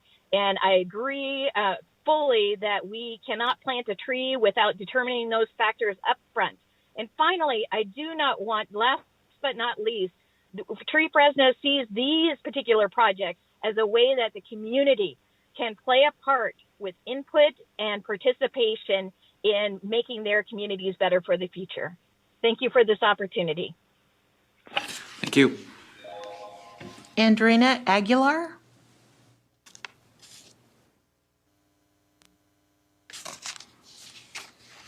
Ms. Aguilar, can you hear me? It looks like your microphone is muted. Hi, good morning, district board members. Can you hear me? Yes, ma'am. Okay, my name is Andrina Aguilar. I'm with the city of Fresno. I've been serving as the project manager for another AB 617 initiative, that being the truck reroute study in South Central Fresno. I am here this morning to express the city of Fresno's support for the staff's recommendation for the vegetative barrier program, including all 3 components listed in the agenda item.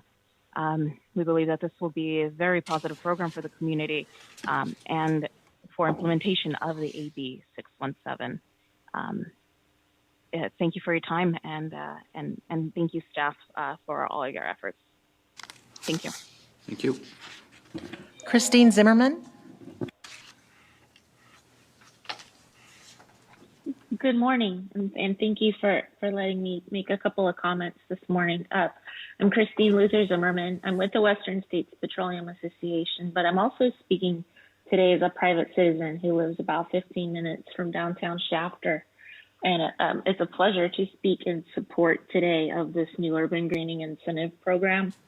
Through my attendance and participation in the AB 617 process, I've had the opportunity to be part of some of the, pardon the pun, grassroots conversations about this urban greening. And I just want to speak in support of what's been proposed by the folks who have worked so hard on this plan and proposal. And I want to address some of the concerns, that were excellent concerns, raised by our governing board members this morning. The planning process on this and the coordination with the Kern Tree Foundation, with Keep Kern Beautiful, with the local civic clubs, and certainly with industry, can't be underestimated in this discussion. The work that Linda Martin and other folks in this space have done is very impressive. And much like the ag folks who spoke earlier, from my perspective in the energy sector, we want to be supportive. We want to be supportive of signage. We think that the Tree Foundation and Keep Kern Beautiful are the perfect venues for that sort of signage development. Would also like to compliment the selection of areas for the urban greening, the ag barrier effort on beach, focusing on the parks and the schools will provide children and citizens in general with shade, with additional capture of water. And I know that the folks at the Tree Foundation have the expertise and skill to make certain that the plants that are chosen, the trees that are chosen for this effort are the drought tolerant type and the ones that are best suited to be disease resistant and to help save water and to help prevent pollution, to conserve energy and to generally benefit the community out in Shafter. That concludes my comments for today, and I just wanted to say thank you for the opportunity. Thank you. Connie Young. Hi, can you hear me? Yes, ma'am. Okay. So I also support this excellent program, but regarding pollution and greenhouse gas emissions from locomotives, the bipartisan infrastructure bill recently passed by the Senate includes funding for clean, sustainable transportation, including the rail network. Hopefully that will provide the federal government involvement and oversight that you were mentioning earlier that seems to be needed. Also, a previous speaker mentioned that tree planting has been done by members of the California Climate Action Corps. The budget reconciliation bill presently being considered by Congress does include funding for a national climate action corps. So it would produce productive jobs to our youth, and those jobs could be things like planting vegetation. Thank you. Thank you. Linda Martin.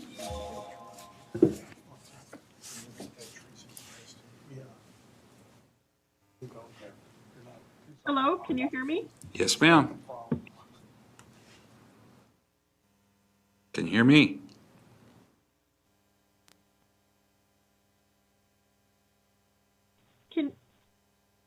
Can you hear me? Yes, ma'am. Can you hear us? Okay. Yes. Thank you, Honorable Chair and members of the board. My name is Linda Martin. I am a resident of Shafter, and I'm also on the AB 617 Shafter community as a resident. I just wanted to be in support of this. It has been my privilege to get to write into the Valley Air District on the importance of the trees in our community.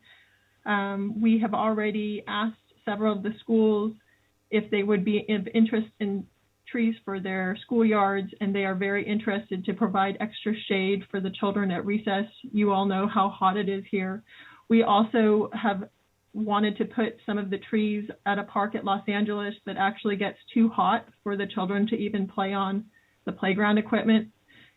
This is a highly used park. Families use it to walk in the afternoons with their children. There's sports games, and there's just really no trees there.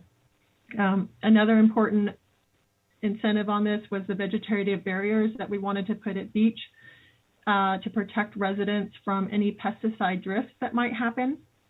I understand your concerns on drought tolerant plants.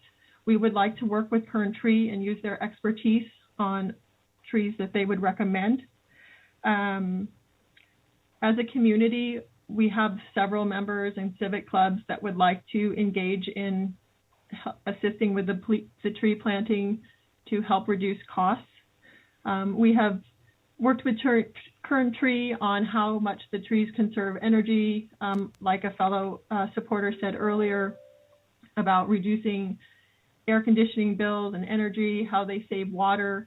All of these trees would be planted in existing areas with grass and sprinkler systems already. So with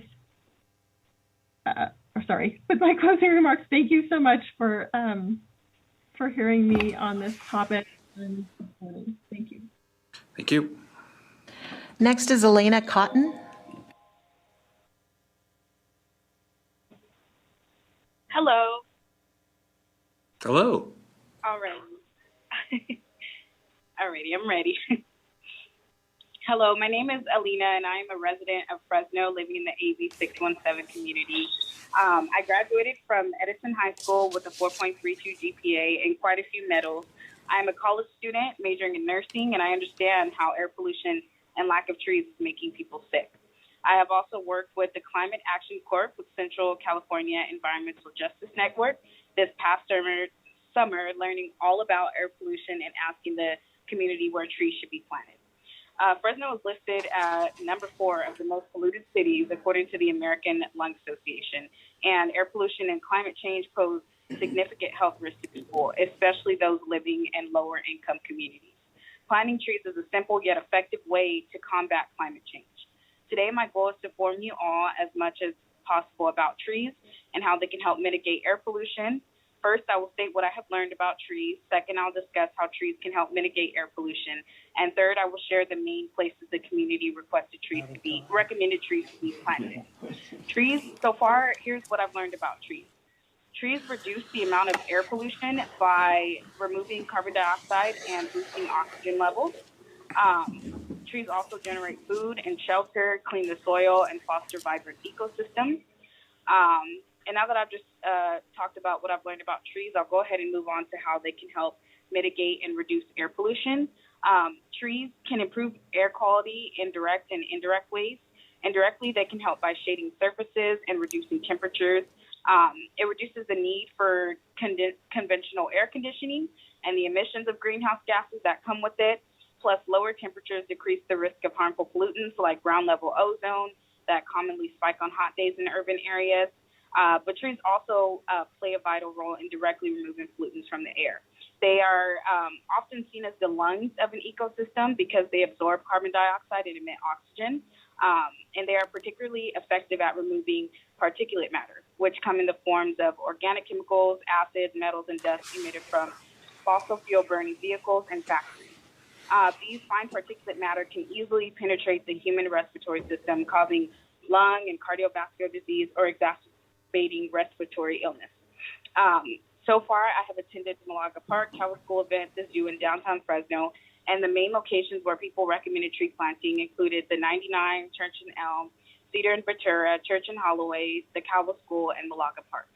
So my goal was to inform you all as much as possible about trees and how they can help reduce air pollution. I hope that one day this historically disadvantaged community will finally get a chance of improvement. Thank you for hearing me. Thank you. Through the chair, I see no additional public comment on this item. Righty then.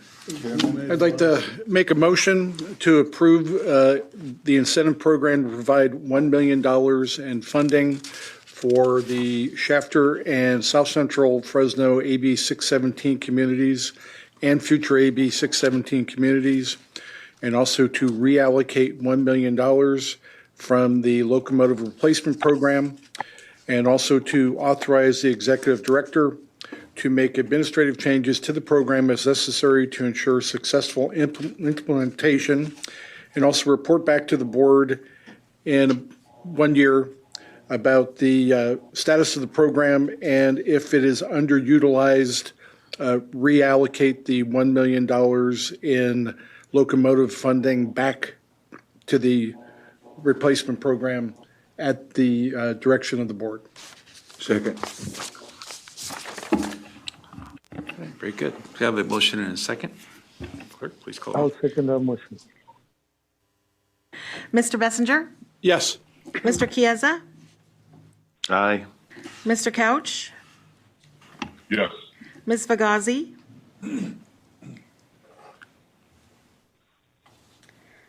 I believe she's teaching. Ms. Fagazi, can you hear me? I believe she stepped away. Ms. Lewis? Yes. Mr. Mendez? Yes. Dr. Pacheco Werner? Yes. Mr. Pereira? Aye. Mr. Preciado? Yes. Mr. Reyes? Yes. Mr. Rickman? Yes. Dr. Sheriffs? Yes. Ms. Shucklian has left the meeting. Mr. Wheeler? Yes. Mr. Peterson? Aye, vote aye. Motion passes. Item 10 is accept and appropriate $178.2 million in state funding and approve enhancements to alternatives to agricultural open burning incentive program. I'd like to, Mr. Chair, introduce Todd DeYoung, Director of our Grants and Incentives Program, to present this next item. Todd DeYoung Show. It appears there are a number of things burning in here as well, so. Good morning again, Mr. Chair, members of the board. I am now here seeking the board's approval to accept and appropriate $178,200,000 in state funding and approve the enhancements to the district's existing alternatives to agricultural open burning incentive program. And again, just a little bit of background on burning in the valley. As you all are aware, as members of this board, the valley has the toughest restrictions on agricultural burning in the entire state. SB 705, Senator Flores' bill in 2003, applies only to the San Joaquin Valley, and the restrictions that are associated with that legislation, again, apply only to us here in the valley. As such, the district operates a tightly regulated and enforced comprehensive smoke management system that only authorizes agricultural burning when projects will not impact air quality standards, smoke-sensitive areas, or cause public nuisance. Since 2005, the district has prohibited burning from a majority of field crops, prunings, orchard removals, weed abatement, and other materials. And up until 2014, these restrictions reduced overall ag burning in the valley by 80%. Due to changing state policies, the valley has lost significant biomass capacity, which has historically been the primary alternative to agricultural burning. Your board has prioritized continued efforts to identify new alternatives and to reduce open burning, including the establishing of a final phase-out strategy. So in June of 2021, your board adopted and CARB approved the final phase-out strategy for the remaining agricultural open burning in the valley, consistent with the board's longstanding direction to reduce open burning emissions, the mandates required under SB 705, and then additional CARB requirements. In establishing this final phase-out strategy, some of the key principles include the near complete phase-out of agricultural open burning by January of 2025. It includes phase-out schedules that maximize the reduction of tonnage of material burned as early as possible, all while taking into account the feasibility of the alternatives for different crop types. The smallest agricultural operations under this plan and phase-out schedule are given the most flexibility and the longest time to adjust to these phase-out requirements. And it was also recognized by the state that significant incentives will be required to assist growers with this transition in the coming years due to the limited availability and high cost of these alternatives. And it also addresses the need for focused effort to address the barriers to new bioenergy solutions in the valley. So to support the valley's ongoing phase out of agricultural open burning, the district and develop these alternatives in 2018, your board authorized the new Alternatives to Agricultural Open Burning Incentive Program. This program provides financial incentives to chip agricultural material for soil incorporation and land application. The program currently provides up to $600 per acre to chip with soil incorporation and $300 per acre for chipping without soil incorporation, and has provided a maximum incentive amount of $60,000 per grower per calendar year. To date, the program has been very well received by the Valley growers. We've executed $25.9 million in vouchers, which represents 49,700 acres of orchard and vineyard removal material, representing 1.4 million tons of agricultural material processed and not burned. The average grant amount under this program to date has been just over $25,500 per grant and represents 49 acres worth of material. So this slide just shows the participation by crop type of all of the total acreage and tonnage in the program to date. As you can see, almond material represents about 2/3 of the total acreage and tonnage of material thus far. Now, since December 2020, your board has directed that 30% of the available funding in our program be initially set aside for smaller agricultural operations that we've defined as less than 500 acres in size. This small table here shows sort of where we are in tracking funding that's gone to small versus large growers, and we're exceeding that 30% level. As of today, these are about a week or so old. So as of today, we're hitting that target of 30% and actually exceeding that target slightly.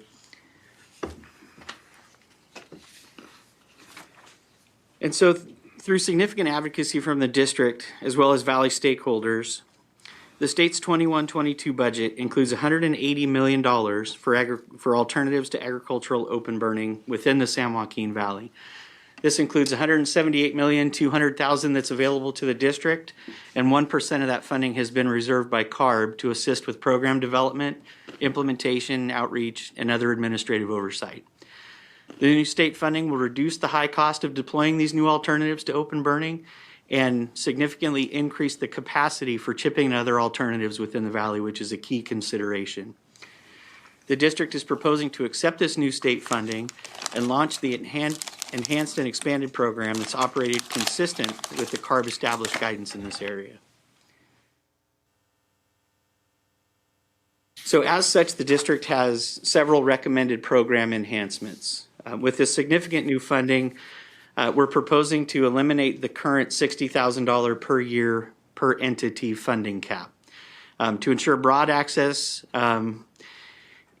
in the past, we instituted this $60,000 per cap that was based on a limited amount of funding valley-wide. We wanted to make sure as many growers could take advantage of it as possible. But with this new significant state funding and to support the fast approaching phase-out deadlines, we're proposing to eliminate this $60,000 per year per entity cap. We're proposing to dedicate 30% of this funding for smaller agricultural operations. As I mentioned in a previous slide, the board has historically dedicated that 30% of the funding for these smaller agricultural operations, and we're proposing to maintain that requirement to ensure broad, equitable access to this available funding. We're actually proposing an additional incentive for the smallest of agricultural operations. So recognizing the unique challenges and the higher per acre setup costs with a lot of these small ag operations, we're proposing to provide an additional $100 per acre for each of the incentive categories that I'll discuss in a moment to agricultural operations of less than 100 total acres in the San Joaquin Valley. So small agricultural operators, less than 100 acres in the valley. We're proposing to expand the option for the disposition of this chip material through what we're calling beneficial reuse. What we found in talking with growers is that they have a need for additional options to dispose of this chip material. While in a lot of cases, a lot of this material can be reincorporated into the soil, in a lot of cases they have material left that can't be reincorporated, or for other reasons they need to find another alternative for the disposition of this material. And so we're proposing to expand the options for disposition to include other beneficial reuses beyond soil incorporation or land application on ag land. This includes new potential options, including mulch, composting, and land application for dust suppression near roadways and other things. Under the current statute and current CARB guidance, material may not currently be used in any combustion process, such as biomass, pyrolysis, or to fund air curtain burners. So we're proposing to revise the per acre incentive amounts based on crop type. Our current incentives are $600 and $300, as I mentioned on a previous slide, for all crop types. In this new proposal, we're proposing to break out these per acre incentives based on crop type. And based on our experience administering the program since 2018, we've collected a lot of cost data, and we've gotten significant data from valley growers and industry professionals. We're proposing to revise these per acre incentive amounts, again, varying by crop type. This includes an increase in the incentive amount for cane and corn-on-prune vineyard material. And this is due to the increased labor and equipment cost, including pulling stakes, removing and clipping trellis wires, chipping the material, and then separating the remaining metal and the remaining wire from that chipped material prior to incorporation. adds a significant cost that needs to be recognized in the process. The alternatives to open burning are emerging practices. So costs are anticipated to be high as the market for these services are developed, and we anticipate that this may come down over time. These amounts reflect our current understanding of the significantly increased labor and equipment costs, again, based on what we've seen in the program, as well as significant conversations with industry professionals and growers that are working in this space.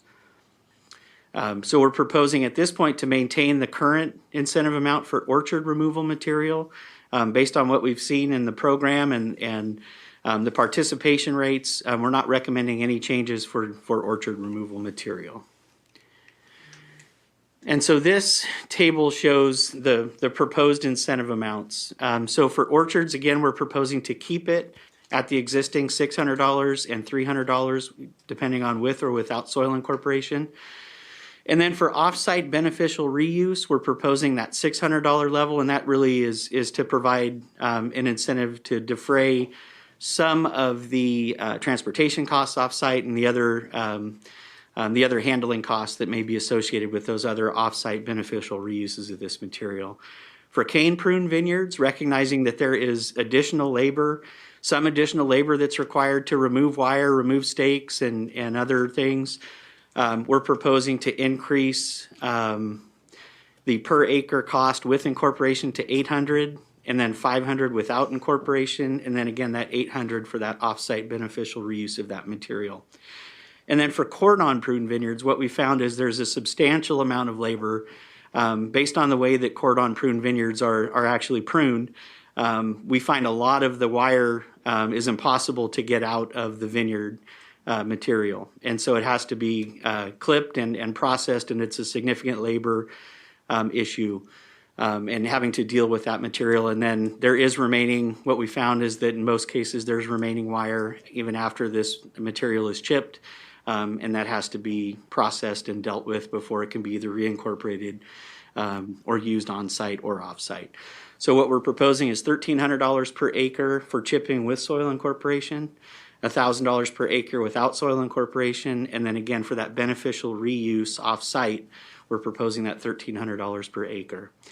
And then again, as I mentioned, we're proposing in each one of these categories, we're proposing an additional $100 per acre to small agricultural operations that are less than 100 acres in size in the valley for each one of these incentive categories. So for orchards, it would be 700, 400, and 700, et cetera. So as we look at the overall program and understanding there's a need to significantly expand capacity to accommodate the increase in chipping that's going to be necessary valley-wide, the district is proposing to expand our program to include a new option for the purchase of chipping and grinding equipment. The following proposed criteria will ensure that any funded equipment is used specifically and solely for expanding valley chipping capacity as open burning is being phased out over the next several years. So we're anticipating to launch this new program component, provided board approval today and the receipt of funds from the state on September 1st is our goal. The funding amount out of the $178 million, we're proposing to allocate $30 million of that for these new equipment purchases. The eligible participants under this new program component will be chipping and shredding contractors with a demonstrated experience in operating these types of services for the chipping of agricultural material. And we're also extending the eligibility to large farming entities that provide through a co-op scenario or situation, they can provide these chipping services to other smaller farming entities, but they must commit to offering those services within those agreements. The eligible equipment is chippers and grinders and other equipment that is specifically designated and designed for the purpose of processing this waste. Right now, we're not allowing that necessary support equipment. We really want to focus on expanding the chipping and the grinding equipment first. So loaders and other graders and things like that won't necessarily be funded under this existing program. The new equipment obviously must be new, and we want it to come equipped with the cleanest available and latest tier engine, which is a tier 4 final at this point in all of these pieces of equipment. And then based on program demand, and this gets to what we had talked about in another item earlier, manufacturer delivery schedules and the need to deploy chipping and shredding capacity as quickly as possible, we're going to prioritize funding for equipment that can be delivered and placed into service within 6 months of contract execution. As we've talked to distributors and manufacturers, we are experiencing these global supply chain issues, but we have seen some recognition of that and some level of commitment to provide that equipment here in the Valley as quickly as possible. So we will be sort of prioritizing that funding to the extent that we can on those pieces of equipment that can be here as quickly as possible. We're proposing to provide up to 65% of the eligible cost of the equipment, which is fairly consistent with our existing tractor program in terms of percentage that we pay. We are proposing a cap of $2 million per applicant. What we've seen is that these large pieces of equipment can be fairly expensive, but $2 million is enough to increase a fleet by several pieces of equipment. The distribution method, again, we're looking at to get this out as expeditiously as possible. We're looking at a first come, first serve, although we will, again, prioritize funding for those pieces of equipment that can be delivered and put into use within 6 months. The participants are going to be required to sign legally binding agreements with the district, such as they would in our tractor replacement program. There are several requirements there. The first being that the new equipment must be used only for verified capacity expansion for chipping of agricultural woody waste in the Valley. What we don't want is for it to be used just to replace an existing piece of equipment and not actually provide that expansion in chipping capacity. We want to make sure that it's used 100% for chipping ag waste in the Valley for a minimum of 5 years from the date that the new equipment is placed into service. And the recipients of the funding would be subject to annual reporting as they would in any other program. They provide data such as aggregated data on crop type and total annual acreage chipped. The disposition of the chip material, whether it was incorporated, spread on the surface, or taken off-site and used in other beneficial reuse scenarios. So with this significant state funding, there were resources that were made available for the program administration.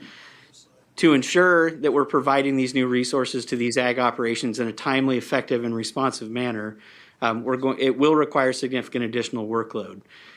Some examples of this workload would be assisting program participants, reviewing grant applications, preparing and executing vouchers, conducting the on-site pre and post-project monitoring, processing the claims for payment on the back end, and then all of the necessary support and infrastructure costs that go along with that. And so given the substantial amount of this additional funding, and again, the need for timely and responsive implementation, we've determined that additional staffing will be necessary to accomplish this goal. With the strict adherence to our annual zero-based budgeting principles, the district has made significant investments in automation over the years, with extensive streamlining used to minimize these increases in staffing that may otherwise be necessary. This includes online application portals, electronic grants management database, and full electronic workflow that streamline our processes. And so with that, this table shows the recommended staffing that we're proposing to administer this new program.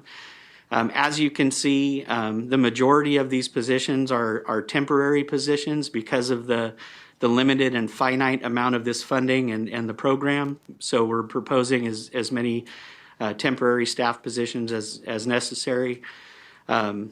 The executive director would phase in the hiring of the new staff commensurate with when we get the funding, the actual workload that we realize, and then again would utilize temporary staffing as feasible in all of this program. In addition to that, we're proposing an update to the district's administrative code. The district's current administrative code provides the executive director the authority to approve and sign incentive grant contracts up to $100,000. Anything over that in excess of $100,000 currently requires the governing board chair approval and signature. And so with the increased funding and the overall cost increases of all of these new clean air vehicles and equipment, the number of incentive grant contracts that are exceeding this $100,000 cap are increasing year over year, while the APCO's authority to execute contracts has not increased in over a decade. The district continues to implement strategies and tools to streamline the administrative processes, including things like DocuSign, as Chair Peterson is intimately familiar with, and again, our existing electronic workflow processes. But given the urgency of this and other critical programs that the district administers, we are recommending an increase to the APCO signature authority from $100,000 to $200,000 for incentive grant contracts. And so with that, the recommendations before you this morning are to accept the $178,200,000 in state funding for this program, approve the proposed enhancements that I went through to the Alternatives to Agricultural Open Burning Incentive Program guidelines, authorize the executive director to make administrative changes to the program as necessary, authorize the APCO to execute any necessary agreements with CARB and other parties as necessary to administer the program, authorize the additional regular and temporary positions as needed for successful implementation of the new state funds, and amend the district's position control list, authorize and direct the executive director to commence the hiring of new staff and procurement, commensurate with the execution of an agreement with CARB and the availability of funding, and again, utilizing temporary staffing to the extent feasible. Approve the attached budget resolution to accept and appropriate the funds, and amend the district's administrative code to increase the APCO signing authority for voluntary incentive grant contracts from $100,000 to $200,000 for this program. And with that, I'd be happy to answer any questions. Thank you, Todd. Yeah, I think congratulations to staff and to everybody involved, CARB, the administration, in providing this funding in record time and impacting an issue. So with that, Supervisor Wheeler? Thank you, staff, for that. I think this is a big hit.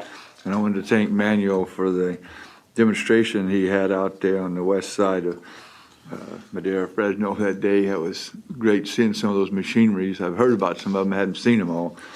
But two things. You don't think that the mountains should be included on some of these chipping machines?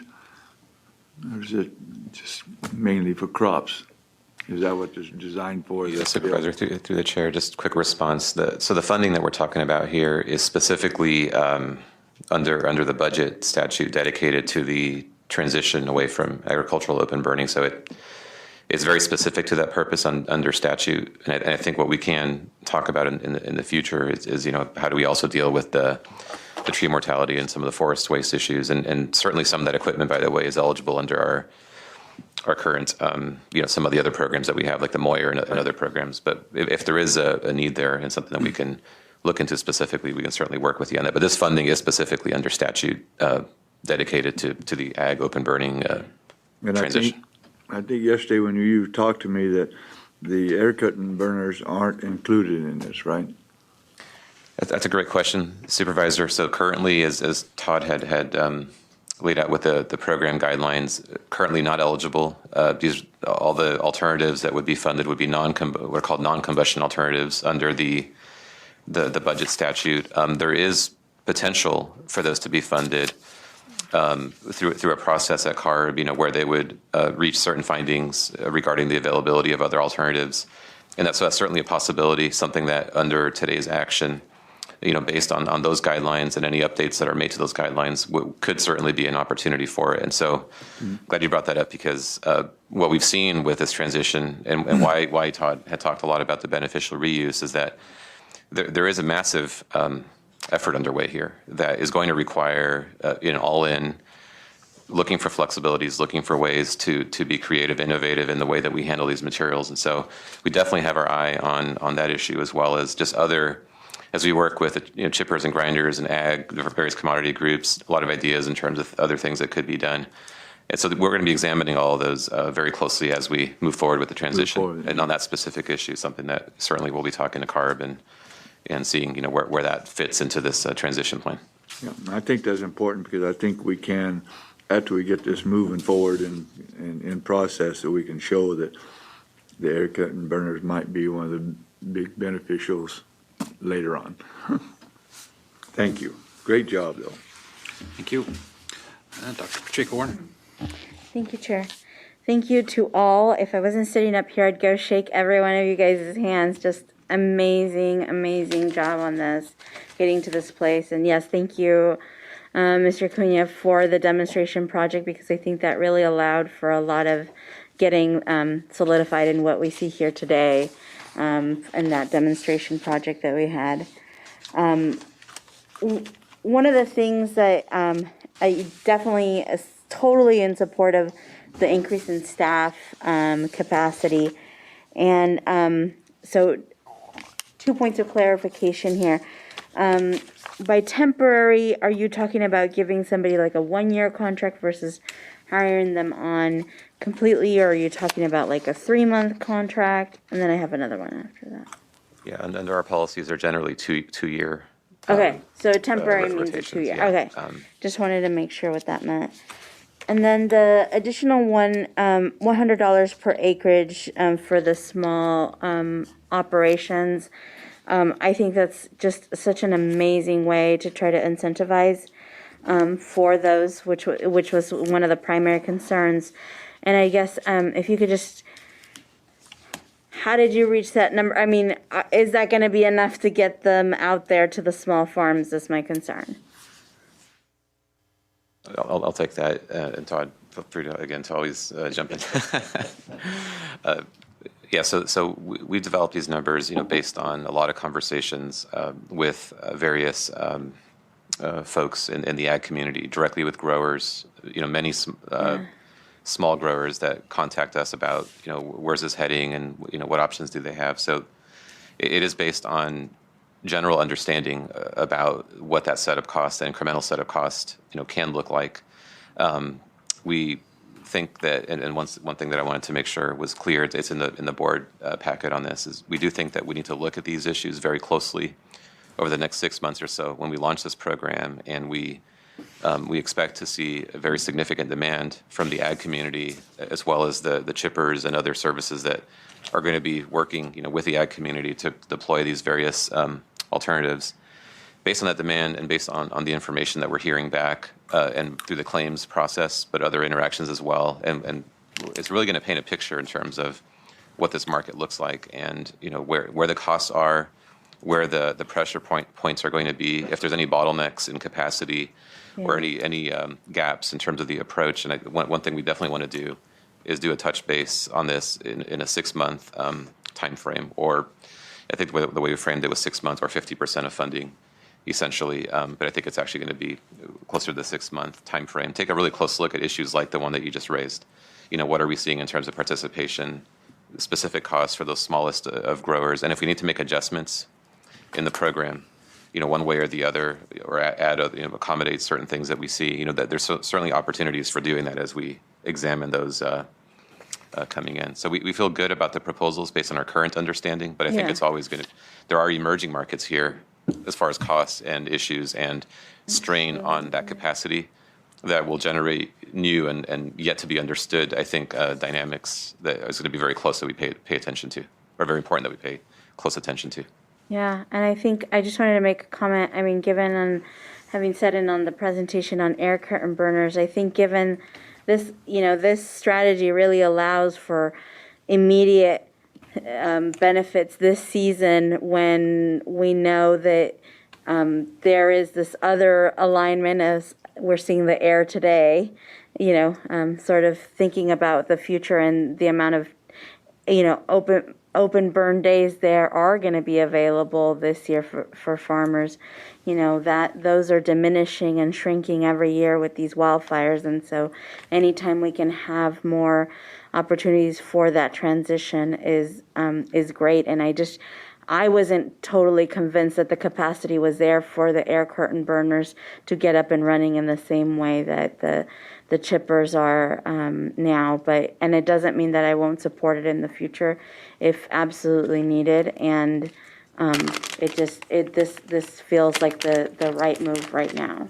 Thank you. Councilmember Bessinger.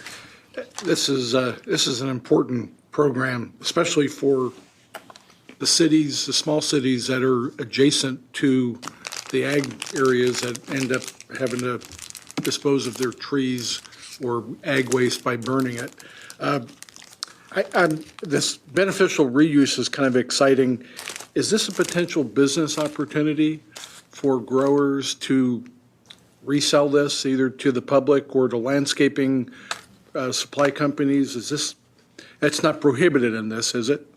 No. In fact, it's encouraged, by adding that flexibility, and we do think that there are going to be new opportunities, many of which are yet to be understood. So while I say this, it's more of I think in many ways aspirational and something that we definitely didn't want our program to not be conducive to it, by maintaining, strict requirements, only for, say, soil incorporation or chipping it and spreading it on the ag site, but we have heard, for example, that there are opportunities potentially for composting, for example, where there are perhaps some imbalances in the carbon to nitrogen scenario across some of the plants. What it all comes down to ultimately is cost and incentive, right? So what we want to see, and obviously we can't control that market, but we can certainly try to make it a healthier market so that when a grower is looking for different alternatives as they contact various services who are they themselves also looking at some of these various ways of handling this material, ultimately there's enough of competition, enough ways of disposing of the material to where the cost is brought down and the growers themselves have more feasible alternatives available to them. Because I think there are challenges, for example, with composting and other things where there's tipping fees and you start adding hauling costs and other that make them actually very infeasible sort of under the current construct. But we are actually already actively hearing from folks that are saying, well, perhaps we could do X, Y, and Z. And if and with these incentives, maybe there's this new market that can be created. So we're certainly helping to foster that, but we don't know yet for sure, how viable some of these other alternatives are. Disease and vegetation, disease plants and vegetation, are those put into the air curtain burners, or are those then? Do you chip them? I mean, I don't know what kind of issues there are out there. Yeah, on that issue, there's still specific provisions within our rules that allow for in certain disease situations for the ag commissioners to have the authority to handle those materials in the ways that need to be handled, which is burning. In many cases, so those provisions are still within our rule. Now, the role of air curtain burners in handling that's something that I think certainly something that could emerge as another potential use of that. I can't speak too much to that issue because there really is a lot of authority and discretion to the ag commissioners to make sure that those disease issues are appropriately taken care of, to avoid what are obviously very, very broad impacts, well beyond that particular field. But you bring up a really good question in terms of, those burners and the role that they might play for those disease situations. It would also be nice if we did, once we get this kind of rolled out, do some outreach via social media and to the local COGs so that especially the smaller cities can tell their constituents help's on the way. And this might actually be an economic boon for them. Thank you. Thank you. Dr. Sheriffs.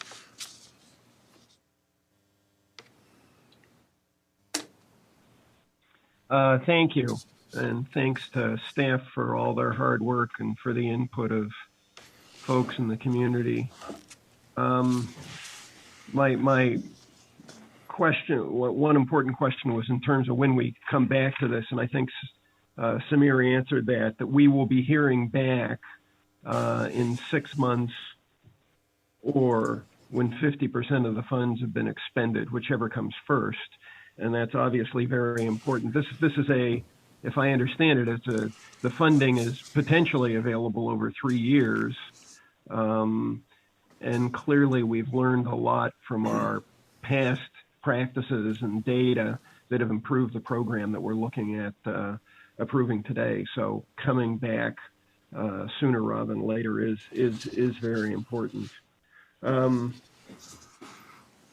Two questions. Do we have an inventory of the engines that currently are used for chipping?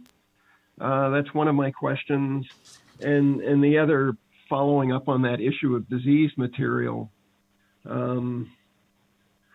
I presume from an air quality standpoint, we have a best practices. If that material indeed is going to have to be burned, that the district has a stance of what the best way to burn it would be. So how do we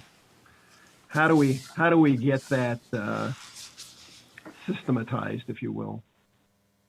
Thank you.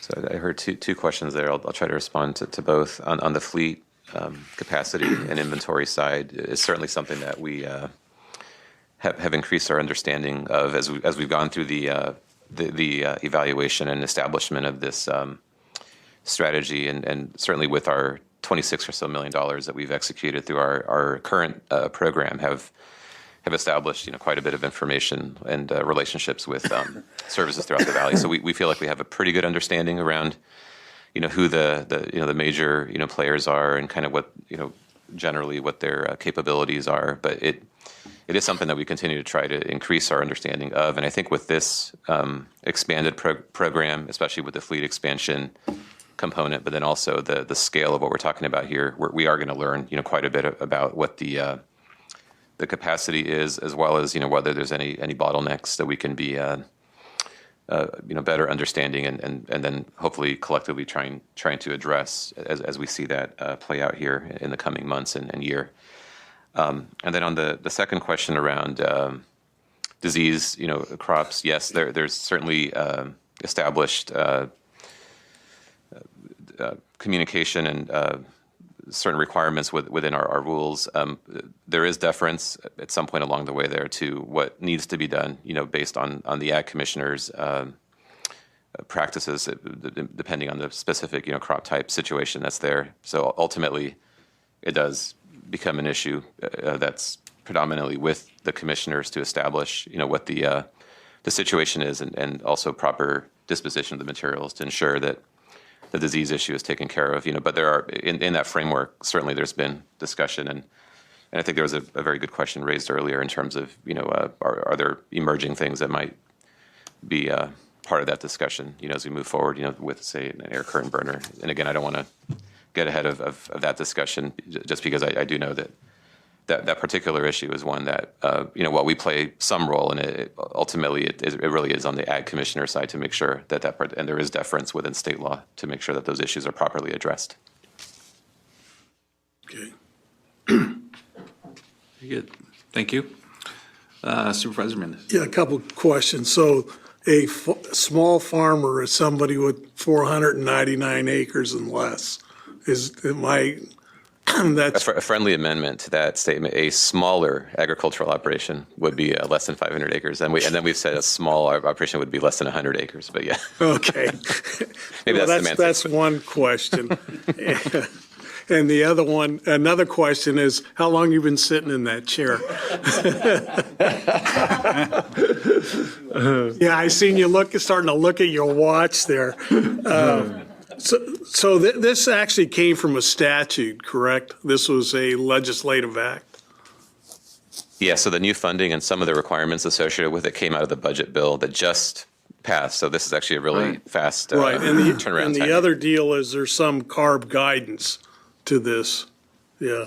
Sometimes I wonder, why, the legislature and some of our bodies, are suffering a fatal disease of rectal cranial inversion sometimes. But anyway, I'm basically for this. What's that? Yeah. But, I think because we've been burning a lot, and I think, the doctor asked about, of course, we don't have an inventory because we don't actually count the actual chipping equipment we have. But if we have to chip everything, we're going to need a hell of a lot more chippers than we got. That's for sure. Because there's going to be a tremendous, I'm just going to use almonds. We've had a tremendous amount of grapes being taken out, and that's going to continue. But these almond trees only last 20 to 25 years, so they have to be flipped over, and it's, and what it is we're having now a lot more planted. We're in the millions of acres, so we have to flip those millions of acres 4 times in a century, at least. Yep. So I'm just looking at but it's unfortunate that, we have bodies that are suffering from fatal diseases like that, though.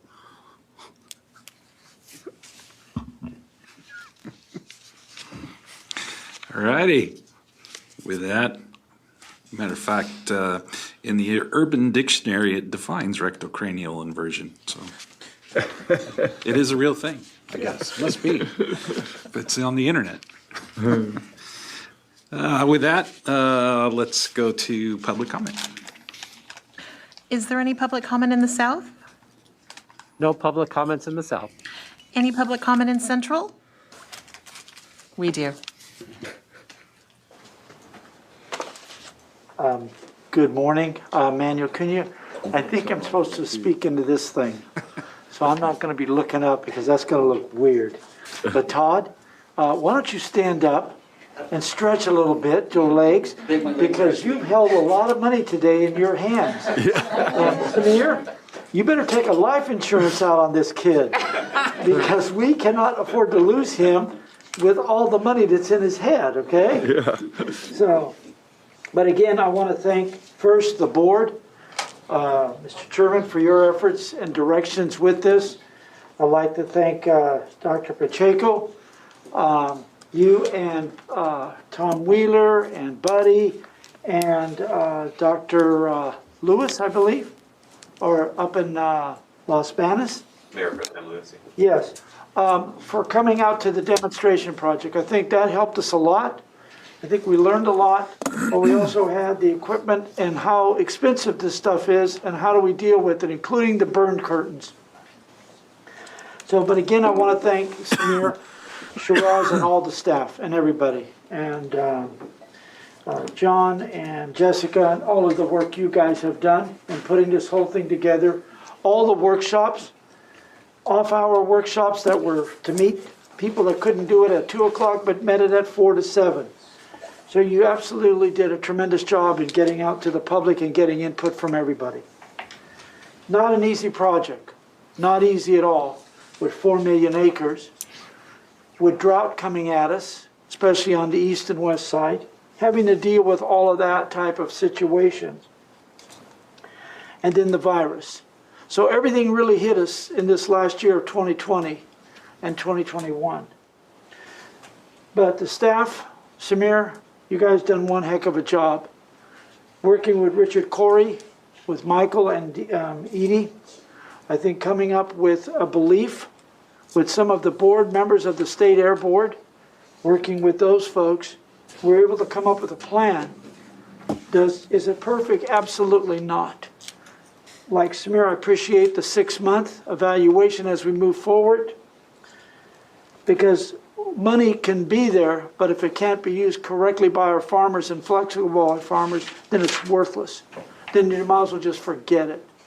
And I appreciate the flexibility from the standpoint of Mr. Drew on the absolute issue of making compost. Absolutely. But then we have state laws that tell us how we compost. So all of those are great ideas, don't get me wrong, and I think, Samir, you're absolutely right. It's going to generate some other ideas for some of our chipper grinders, but also for agriculture. I appreciate, Samir, your comment about not telling the Agriculture Commissioner how to deal with disease. They are the authority. They are the ones that make the determination how to get rid of it, how to burn it immediately so we don't cause more damage than what is out there. And if we're worried about diseased trees, whatever percent that's going to be under 1%, we better worry about the fires that are burning homes and houses and cars and people and human beings and destroying towns every day before we start worrying about a diseased tree and how we burn it and how long it sits there. I think we better worry about our forest before that. Again, we look forward very much. I think the small farmers are having some flexibility. The staff has absolutely looked at every type of machine, I think. Even the German-made, what do you call that thing when little kids that turns into a car and turns into a huge monster? Transformers. I think that one machine suddenly came out of nowhere with wheels, became a cab going up in the air, this coming out of this and this. Before you know it, this thing is chipping a bunch of pecan trees. So I think we have the opportunities to look forward, but agriculture stepped forward on this one, just like we did with the tractors in a voluntary program. But agriculture is there to make sure that our communities are safe, our workers are safe, and the environment. But we have to have the tools, and you have to let us farm. We can't have the state or even the air district tell us how to farm. We know how to farm. We don't tell a surgeon how to do an open heart surgery. Let him or her do that. We're not qualified to be telling him how to do it. So again, I want to thank the staff, but the board, Mr. Craig, you guys, tremendous direction and help. Appreciate the staffing. Yes, we got to have the staff. I asked if these two wanted some boots. I'll provide them with boots. And Shiraz, I'll provide you with boots too. Morgan's already had his fare of burning and stuff. So, but if you need boots or those type, we'll provide them. But again, I appreciate the staffing and all of the things you guys have done. You've helped my industry. You've helped the chippers, and there's a gentleman here today to talk from the chippers. But it was nice to have a working staff, Mr. Chairman, to work with this, and a board that went actually out to the fields, and where one of the husbands took over the machine and was feeding this $1 million machine, and not even driving a tractor before, did one heck of a job.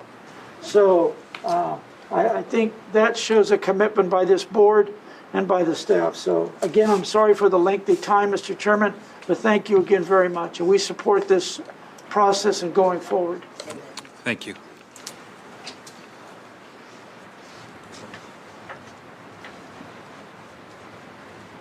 Do you have further comment? We have one additional comment here in person.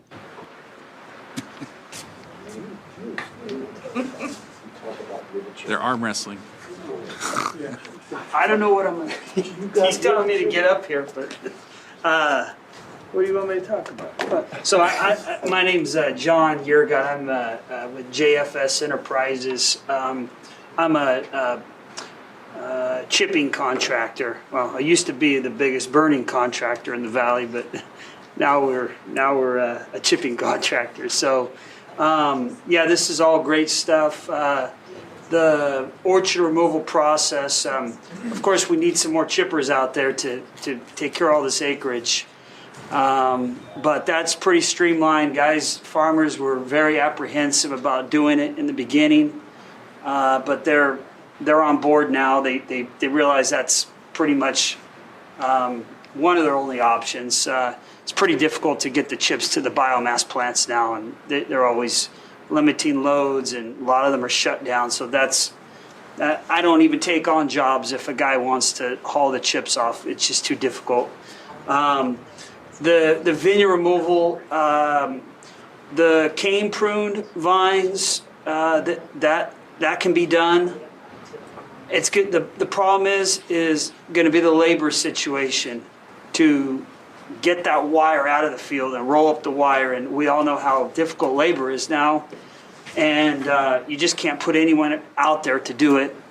That's going to be a real problem. But, hopefully we can get through it. The cordon prune vines where there is wire in the cordon. We're working on something. I have hopes that it's going to work out. Multiple processes. We grind it. We run over multiple processes of magnets to get that wire out. And great work on being able to haul this off site and further process it and make another product out of it, because we're going to grind that stuff in the fields, and there's no way we're going to get 100% of the wire out. And now we're going to have wood chips with wire, and farmers aren't going to want that in their field. We're going to be getting sued if we spread wood chips with wire out in the fields. So good job on that, guys. I think it's going to take some time to work through this, but you guys keep funding it. Well, I think at some point we will get it done, as long as there's enough equipment out there and you guys are willing to work with us. So. Very good, thank you. Yeah. Next, we'll move to a Zoom public comment. First is Jay Jordan.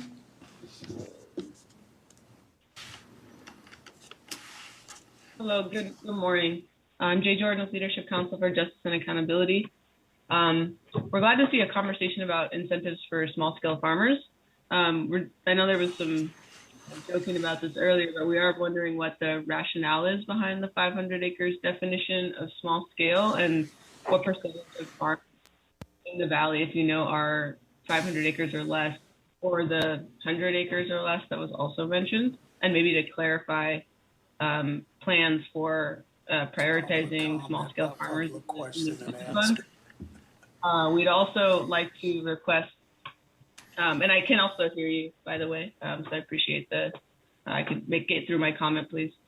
We'd also like to request that funding for the incentive program actually do support, specifically socially disadvantaged farmers as well, including those who may not speak English as a first language and those who have been historically denied access to resources. As we know, well-known barriers in the transition to clean non-combustion alternatives face these farmers.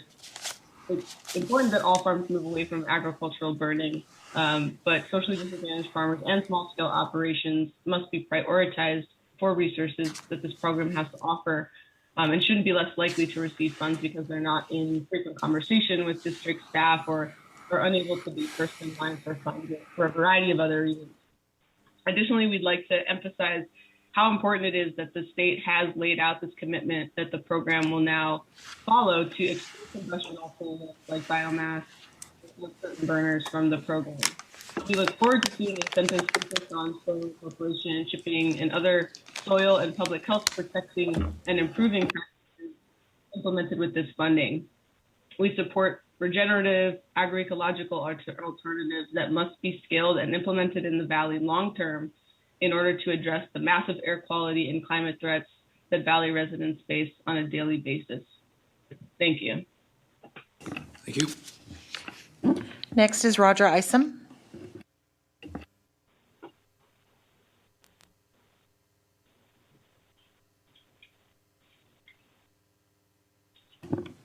Mr. Isom, I believe you're muted. Can you hear me? Yes. We heard you for a second and then it clicked out.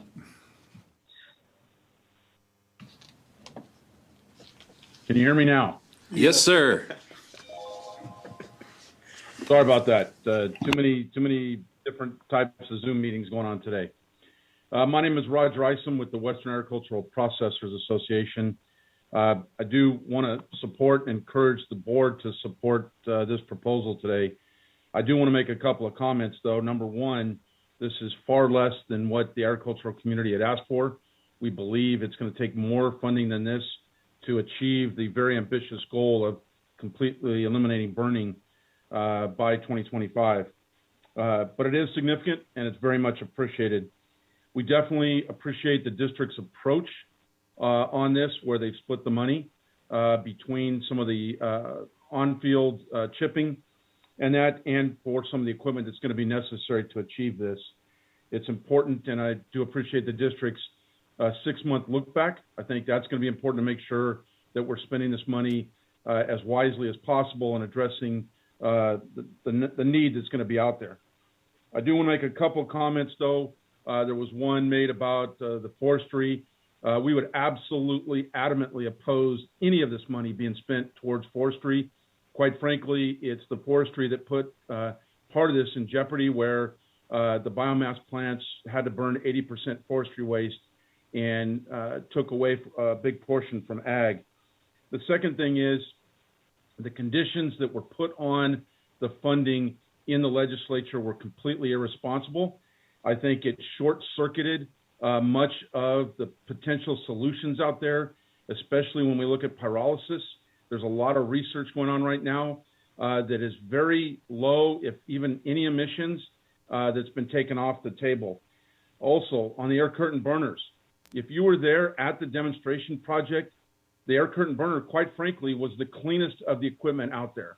So I think that is something that should be looked at, where you wouldn't necessarily have to chip it.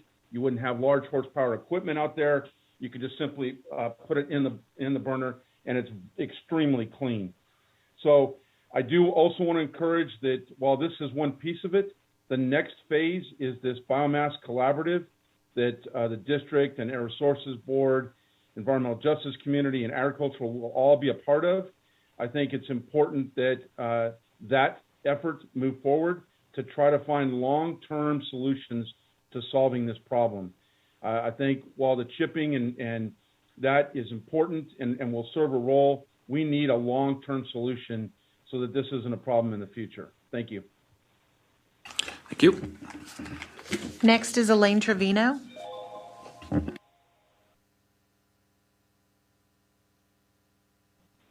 Good morning. My name is Elaine Trevino, and I'm with the Almond Alliance of California.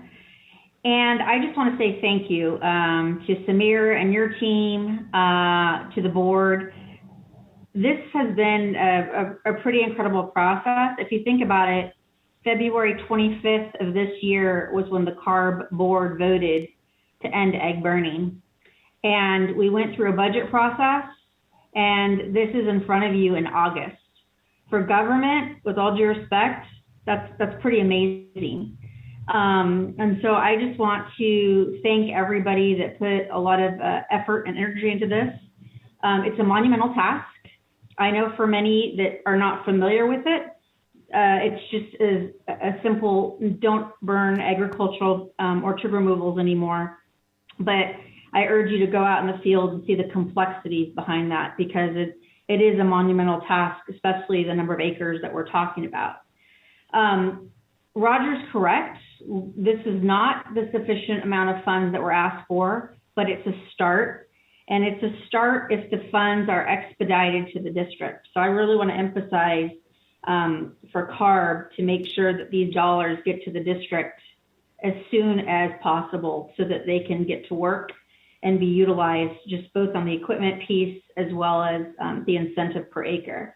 We do need to promote this program actively to small, medium, and larger growers where it makes sense and they're categorically suited. And we do need to regroup, because with a monumental task like this, there's likely to be challenges along the way, reassessing, and candidly more funding that's needed. This is 2025 we have to get this done by, and that will be difficult. And so I think for anybody who's just watching and saying, get it done, you really have to be aware of, again, the complexities and the challenges on the ground. And so I look forward to coming back to the district and getting the 6-month review and seeing what's working and what's not. And again, I urge CARB to get these funds over to the district. And I think anybody who's opposed to agricultural burning really needs to support this and make sure this is successful. And I ask that if it puts you in an uncomfortable position, put yourself there, because this is what's going to end egg burning in Central Valley, as many have advocated for. There's equipment delays just because of what's going on in the ports. And as you know, microchips are challenging these days and getting them to the United States. So there will be equipment delays, and that's all the more reason why we need to get going on the equipment element of this program. So I'll end my comments by saying, Samir, you and your team have been wonderful to try to get this program off the ground. I do want to say thank you to Richard Corey over at CARB. I know he's worked very hard on this as well. And I really just want to encourage folks to utilize the best and expanded outreach mechanisms to make sure as many people are aware of this. And the successes that come out of this type of program. Thank you for the time. Thank you. Dennis Tristo?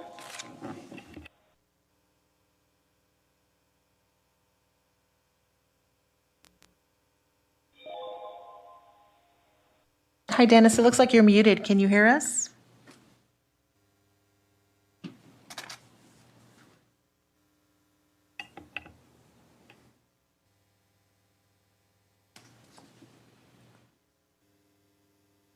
Looks like he's still muted. Janet Dietz-Kamay? Thank you. I want to thank the district and everybody who has been working together on this. This is some excellent progress. And yes, I don't know about the elements of burning versus chipping, but it seems that the air curtain burners would be a great answer to the diseased wood that requires burning. Since climate change has caused drought, and that has caused diseased and dehydrated forest trees, resulting in dead and dying trees, wildfires are something that will annually happen. This is our new norm. With the currents of our air, we have been lucky and not had many days like yesterday and today. The wind currents have taken the smoke away from us. And efforts in the valley have resulted in some days of good air through the months of June and July and August. We have had some bad days, but the average has been better days. So we are making progress in that respect. But because wildfires are a new norm and we can expect it and we need to calculate it into our modeling, into our efforts to clean air, we have to reduce carbon generated PM 2.5 in every way possible, including agricultural burning. I remember when I first heard about the University of Davis program that they had, pilot program, regarding this, the chipping, and how inspired I was by this. And I'm so grateful that the district is pursuing this and putting such energy to it. I thank you for that. And please keep in mind, wildfires are a norm and we must reduce black carbon every way we can. Thank you. Thank you. Next is Sean Sage.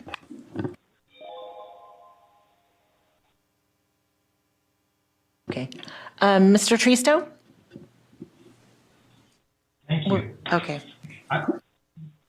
I would like to echo the comments of both Manuel Cunha and Roger Isom and others, and then go expressly to the point that this is another progressive and forward move from the district to solve an exasperating problem that's faced by agriculture today. I think that the removal of the $60,000 cap will open up this program to many other farming operations to take advantage of it, and you'll see a commensurate drop in air pollution caused by the burning of the orchards as of this point. This is just extremely important, and again, thanks to the staff, to the associations that worked on this, and most of all to your board for being progressive to entertain and work on such a grant as this is. I urge the board's support for this and the passage of receiving this funding. Thank you. Thank you. Mr. Sage?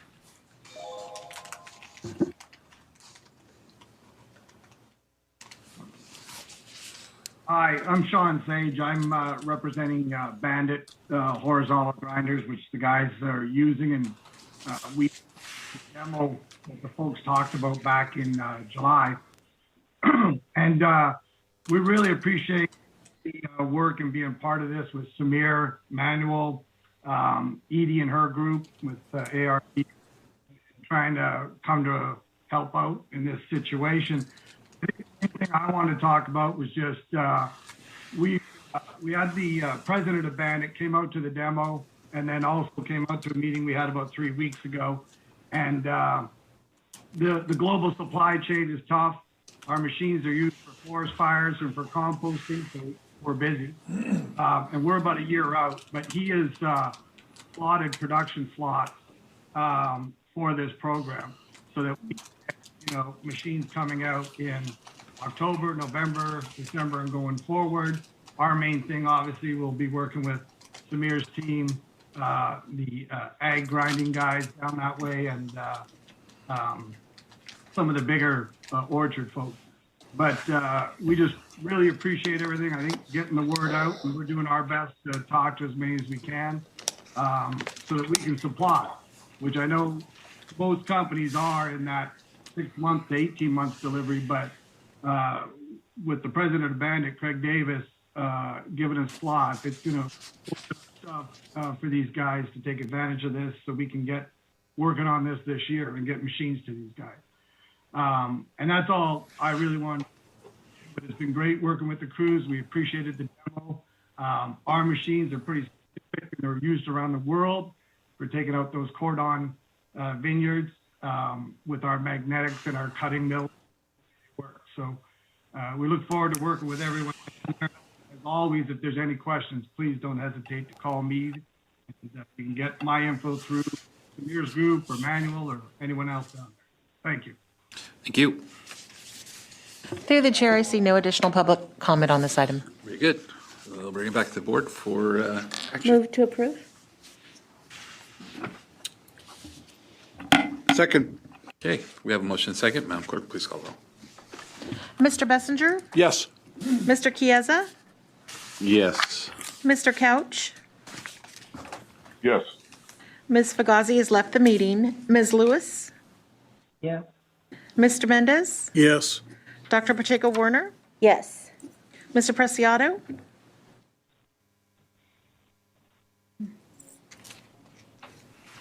Mr. Preciado, can you hear me?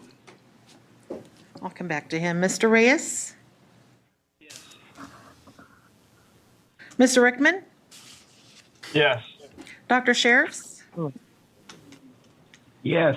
Thank you. Mr. Wheeler? Yes. Mr. Peterson? Aye. Mr. Preciado, can you hear me? Yes. Sorry. That's okay. Thank you. Motion passes. Item number 11 is verbal update on 2021 wildfire season. We can roll. Yeah, through the chair, it just a suggestion, but something to entertain. Maybe perhaps we could move the wildfire item down on the agenda to allow time for some of the action-related items, which are items 12 and 13. You betcha. Let's roll with item 12. Thanks. So good morning, Mr. Chair and members of the board. My name is Jessica Correa, and this morning I'll be presenting on proposed amendments to District Rule 4702. So this rule establishes control requirements for combustion engines operated in the valley. And since we've got the presentation cranked up here, I'll go ahead and jump into it. So I'm going to start with some background on Rule 4702. This rule applies to IC engines rated at 25 brake horsepower or greater, and you'll hear us talk about both spark-ignited engines, and you can see a diagram on the right-hand side of this slide, as well as compression-ignited, which are diesel engines throughout this rule conversation here. These engines are used to power pumps, compressors, and electrical generators at public and private facilities. We also have quite a few compression-ignited engines that are used as emergency engines to provide backup power. So these engines are operated at a variety of facilities in the valley, and you can see this slide illustrates the total NOx inventory in the valley. Looking at the 13% of NOx emissions in the valley that come from stationary sources, IC engines make up 22% of that inventory. A little bit more detail on Rule 4702. This rule was adopted in 2003 and has been amended 6 times since then. Through the iterations of stringency of the rule, NOx emissions from IC engines have been reduced significantly. We've achieved a 90 to 96% control for non-ag rich burn engines, up to a 90% control for non-ag lean burn engines, and an 84% control for agricultural engines. Now, as we know, further emission reductions are needed to meet the federal PM 2.5 standards due to the Valley's unmatched challenges. The proposed amendments that I'll be discussing today address both the commitment and the 2018 PM 2.5 plan to further reduce emissions from IC engines, as well as state AB 617 best available retrofit control technology requirements. In support of these commitments, district staff have conducted a comprehensive review of requirements in other air districts, the lowest emission limits being achieved in installation statewide, and the cost and feasibility of the most effective emissions control technologies available. And these proposed rule amendments will support the goal of attaining the health-based federal ambient air quality standards for both PM 2.5 and ozone, and therefore help to protect public health. Now, before I jump into the proposed regulatory requirements, I did want to highlight that the district operates a robust incentive program to provide funding for the replacement of older agricultural engines with Tier 4 engines or electric motors. We've provided total program funding of over $120 million, and we've replaced over 7,000 engines, with over 3,000 of those engines being replaced with electric motors. And the district will be continuing to provide incentives to transition engines to the latest tier or electric motors through this program. So based on the results of the comprehensive technical analysis conducted, district staff are proposing to further lower NOx limits for various categories based on technological feasibility and cost effectiveness. We're proposing to lower VOC limits to 90 ppmv for all categories, and are proposing a rule compliance schedule illustrated on the slide here, where non-ag rich burn and lean burn engine and agricultural rich burn engines would have to be in full compliance with the rule by December 31st, 2023. And agricultural lean burn engines would have to be in full compliance by December 31st, 2029, or 12 years after the engine installation, to allow for the full useful life of the equipment to be met. We're also proposing to remove the emissions fee compliance option for all categories of engines, and I'll be reviewing the proposed limit and cost effectiveness in later slides. I did want to note we are also proposing to establish SOX emission control requirements for agricultural use IC engines, consistent with requirements for non-agricultural engines. That's detailed in section 5.7 of the proposed rule. And then particulate matter emission control requirements would also be established, whereby spark-ignited engines must comply with the SOX requirements to limit PM emissions, and compression-ignited engines would have to comply with the applicable tier certification standards at the time of engine installation, and where the latest tier certification standards require the installation of a diesel particulate filter. So the control technologies that are required to meet these proposed limits depend on the engine operation air-to-fuel ratio. So we're talking about rich burn engines and lean burn engines, which are both spark-ignited engines. You can see the total capital cost ranges here for both lean burn and for both rich burn and for lean burn. For rich burn, we're looking at typically upgrading the catalyst. All of our engines, rich burn engines in our current inventory already have a catalyst to meet the existing limits. So we'd be proposing to require the upgrade of that catalyst potentially. And then you can see that higher end of the scale for rich burn is a worst case where they'd have to potentially replace the engine. And then for lean burn engines, you can see the total capital cost range there, which scales based on the size of the engine. And that's to complete a low emission combustion system retrofit. So the following slides outline the proposed limits and cost effectiveness for different categories of engines.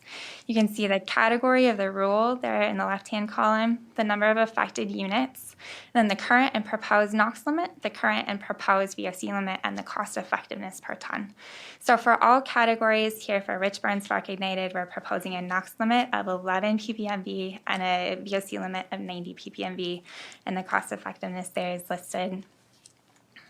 For lean burn spark ignited engines, we again are proposing a limit of 11 ppmv for two-stroke gaseous-fueled and limited-use engines, which are those engines permitted to operate 4,000 hours or less per year.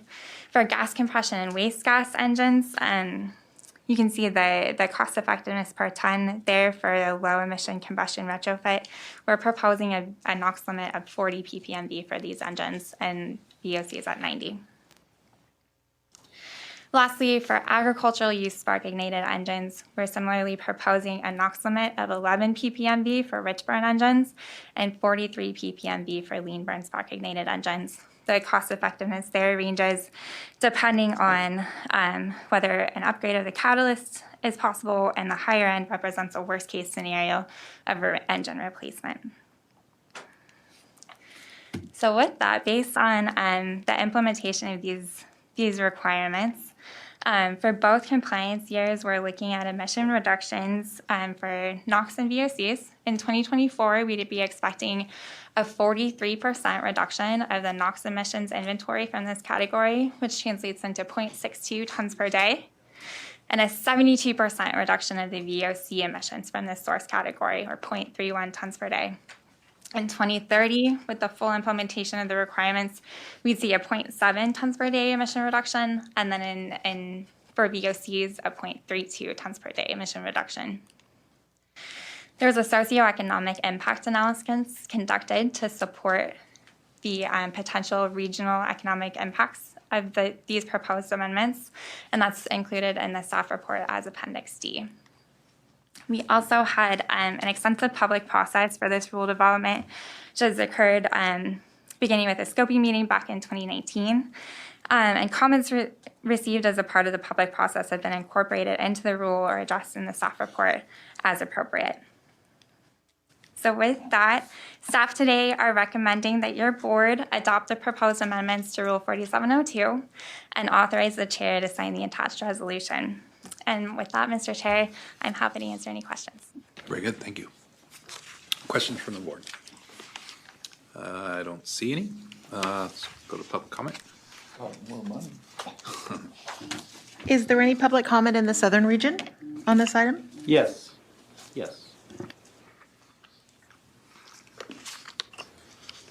Hi guys, Doug Schaefer, representing California Resources Corporation. Officers Samir, members of the board chairman Craig Peterson, I appreciate your time on reviewing this. I just want to say for CRC, this is a reach kind of project. You know, there is capital expense involved, and there's time and energy involved in compliance with this.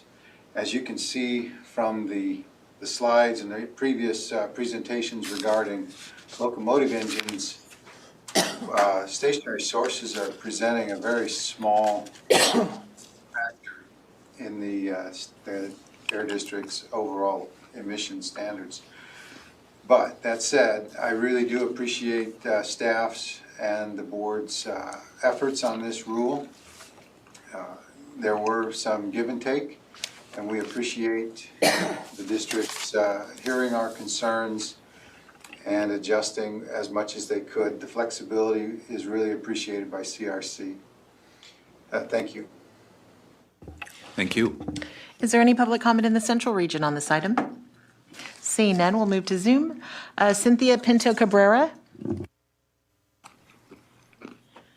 Hi, good afternoon. Cynthia Pinto Cabrera with CVAC again. CVAC has been engaged throughout the district's rule amendment process for the internal combustion engine, as well as several other rule amendment processes. The IC engine offers a great opportunity for direct emissions reductions from various sources, as these engines are some of the most common pieces of equipment for a large variety of facilities. And we fully support and continue to ask for a more rapid electrification of all IC engines, including the agricultural engines. And we will continue to urge Valley Air District staff to continue to examine electrification opportunities and require electrification at all feasible locations.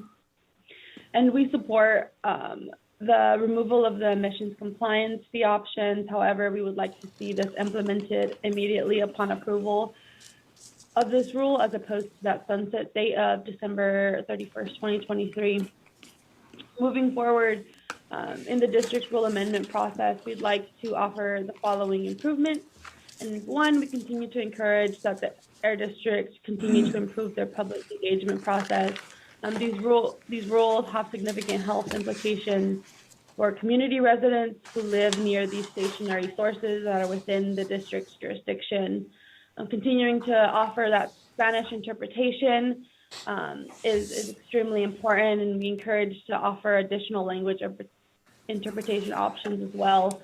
And email notifications, we feel that it assumes that all Valley residents have access to internet. Potential improvements could be a monthly newspaper or radio announcement for the month's workshops. And secondly, we continue to ask the need to improve on incorporating health implications that are associated with the rule amendment. Throughout the remaining rule amendment process, it's essential that we calculate missed school days, missed work days, along with the potential medical cost savings. These cost savings should also be incorporated into socioeconomic analysis for the rules. So thank you. We look forward to continuing to give input and work with staff on these rule amendments. Thank you. Christine Zimmerman.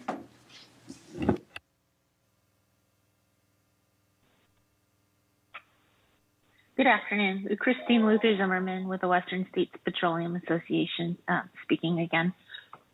Firstly, this was a tough one to work on. Some of the cost implications and some of the technology forcing aspects of this rulemaking will make that December 31st, 2023 compliance deadline very difficult and very expensive to meet. And I had to start out with that, but then I do feel like it's important to commend the district staff for the engagement and the process. It was a difficult one, but it was a very good one. The health impacts and effects associated with continuing to drive down these numbers, even when it is, from our perspective, we constitute a very small percentage of the emissions. We understand that every single percentage counts, and we're committed to engaging in that process. We just wanted to say that we support this rule and its adoption today, and we thank district staff for their hard work on this. And that's all I have. Thank you so much. Thank you. Roger Isom. Yeah, good afternoon. Roger Isom with California Cotton Ginners and Growers Association. Again, thank you for the opportunity to comment. I want to thank the district for providing the flexibility they did in the rule and the use of incentives on the diesel side. I do want to make two comments though. And number one is Ag is agreeing to this, but reluctantly, because I want to make sure that everybody understands we're doing this at the exact same time that we're being asked to replace all of our tractors and harvesters, at the same time that we're replacing our trucks, at the same time that we're phasing out ag burning, and at the same time that the California Resources Board is looking at requiring us to upgrade our forklifts to electric. So there's a lot of economic pressure being put on ag at this point from the air pollution perspective, and just want people to recognize that and understand that. Second, as we move to electric, or the desire to move to electric, I think this is something that we need the district's help, and in particular this governing board. PG&E right now has a rate proposal for their next electric rates, their next general rate case, of a 45% increase in electric rates over the next 4 years. So by 2026, 45% higher than they are today. Our electric rates are highest in the continental U.S. We are not competitive from an agricultural standpoint, and this is only going to exacerbate it. And quite frankly, it's going to work against the district's desire to move to cleaner technology and try to reduce emissions further. And in fact, I think it's going to push some in ag to move away from electric motors, electric pumps, because you simply can't afford it. So it's something I think that this district needs to weigh in on with the Public Utilities Commission, this governing board, and make a statement that this is going to hurt these type of efforts. Thank you. Thank you. Kevin Abernathy.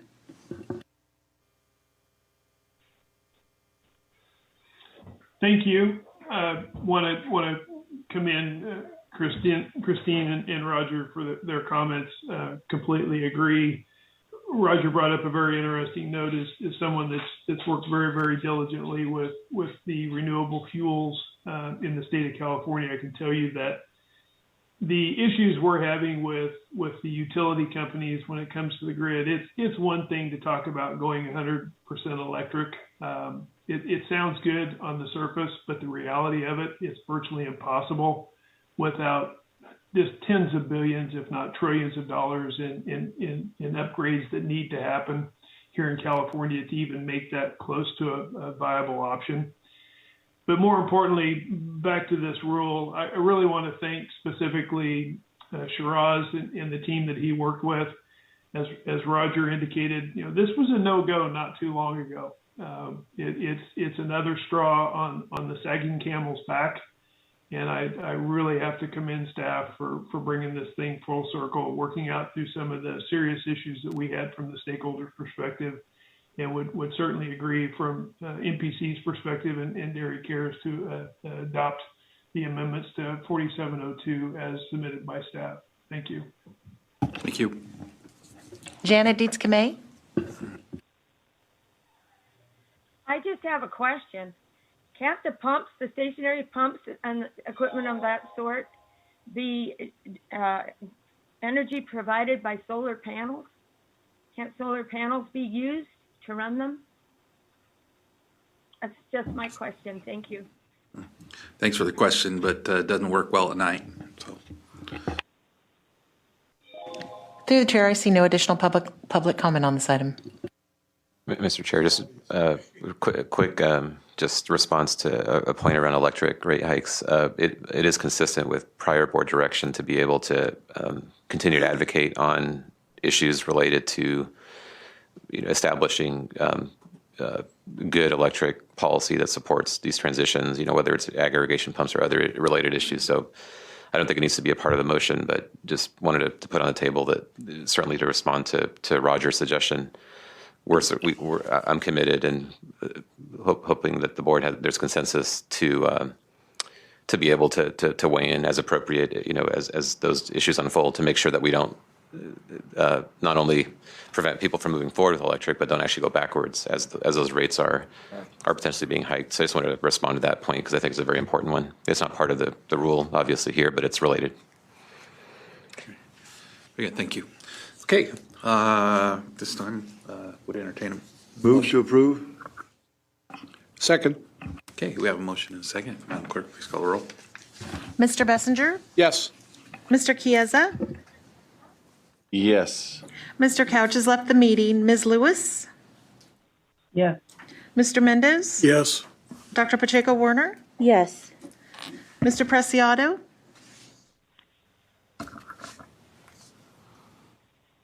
Mr. Preciado, can you hear me? Yes. I think I heard yes. Mr. Reyes? Yes. Mr. Rickman? Yes. Mr. Wheeler? Yes. And Mr. Peterson? I vote aye. And also Dr. Sheriffs has left the meeting. Motion passes. Item 13 is adopt proposed attainment plan revision for the 1997 annual PM 2.5 standard. All right. We do have a quorum. Yes, we do. Good afternoon, Chair, members of the board. John Klassen, Director of Air Quality Science and Planning. I'll provide an overview of our proposed attainment plan revisions for the 1997 annual PM 2.5 standard. So a little bit of background. As you know, your board has adopted numerous attainment plans over the decades to address federal standards. We've adopted over 600 stringent rules and regulations, have reduced emissions significantly. Both us and CARB have put together a strategy that combines to be some of the toughest emissions control program in the nation, strong incentive programs, and continue to make clean air investments to make improvements. The 2018 plan was our latest plan for this. This addressed a number of requirements for PM 2.5 planning, which included a comprehensive strategy, which we have listed here in this slide. And just a reminder, this plan addressed 3 different standards. the 1997 standard, the 2006 standard, and the 2012 standard with the elements here in the slide. And this SIP revision is concerning the 1997 PM 2.5 standard on the left-hand side there. And that has two different parts, a 24-hour standard set at 65 micrograms per meter cubed and an annual standard at 15 micrograms per meter cubed. We've been working to address the strategy within this plan, working through all of these different measures through incentives programs, alternatives to open ag burning, low dust harvesters, commercial zero emission lawn and garden.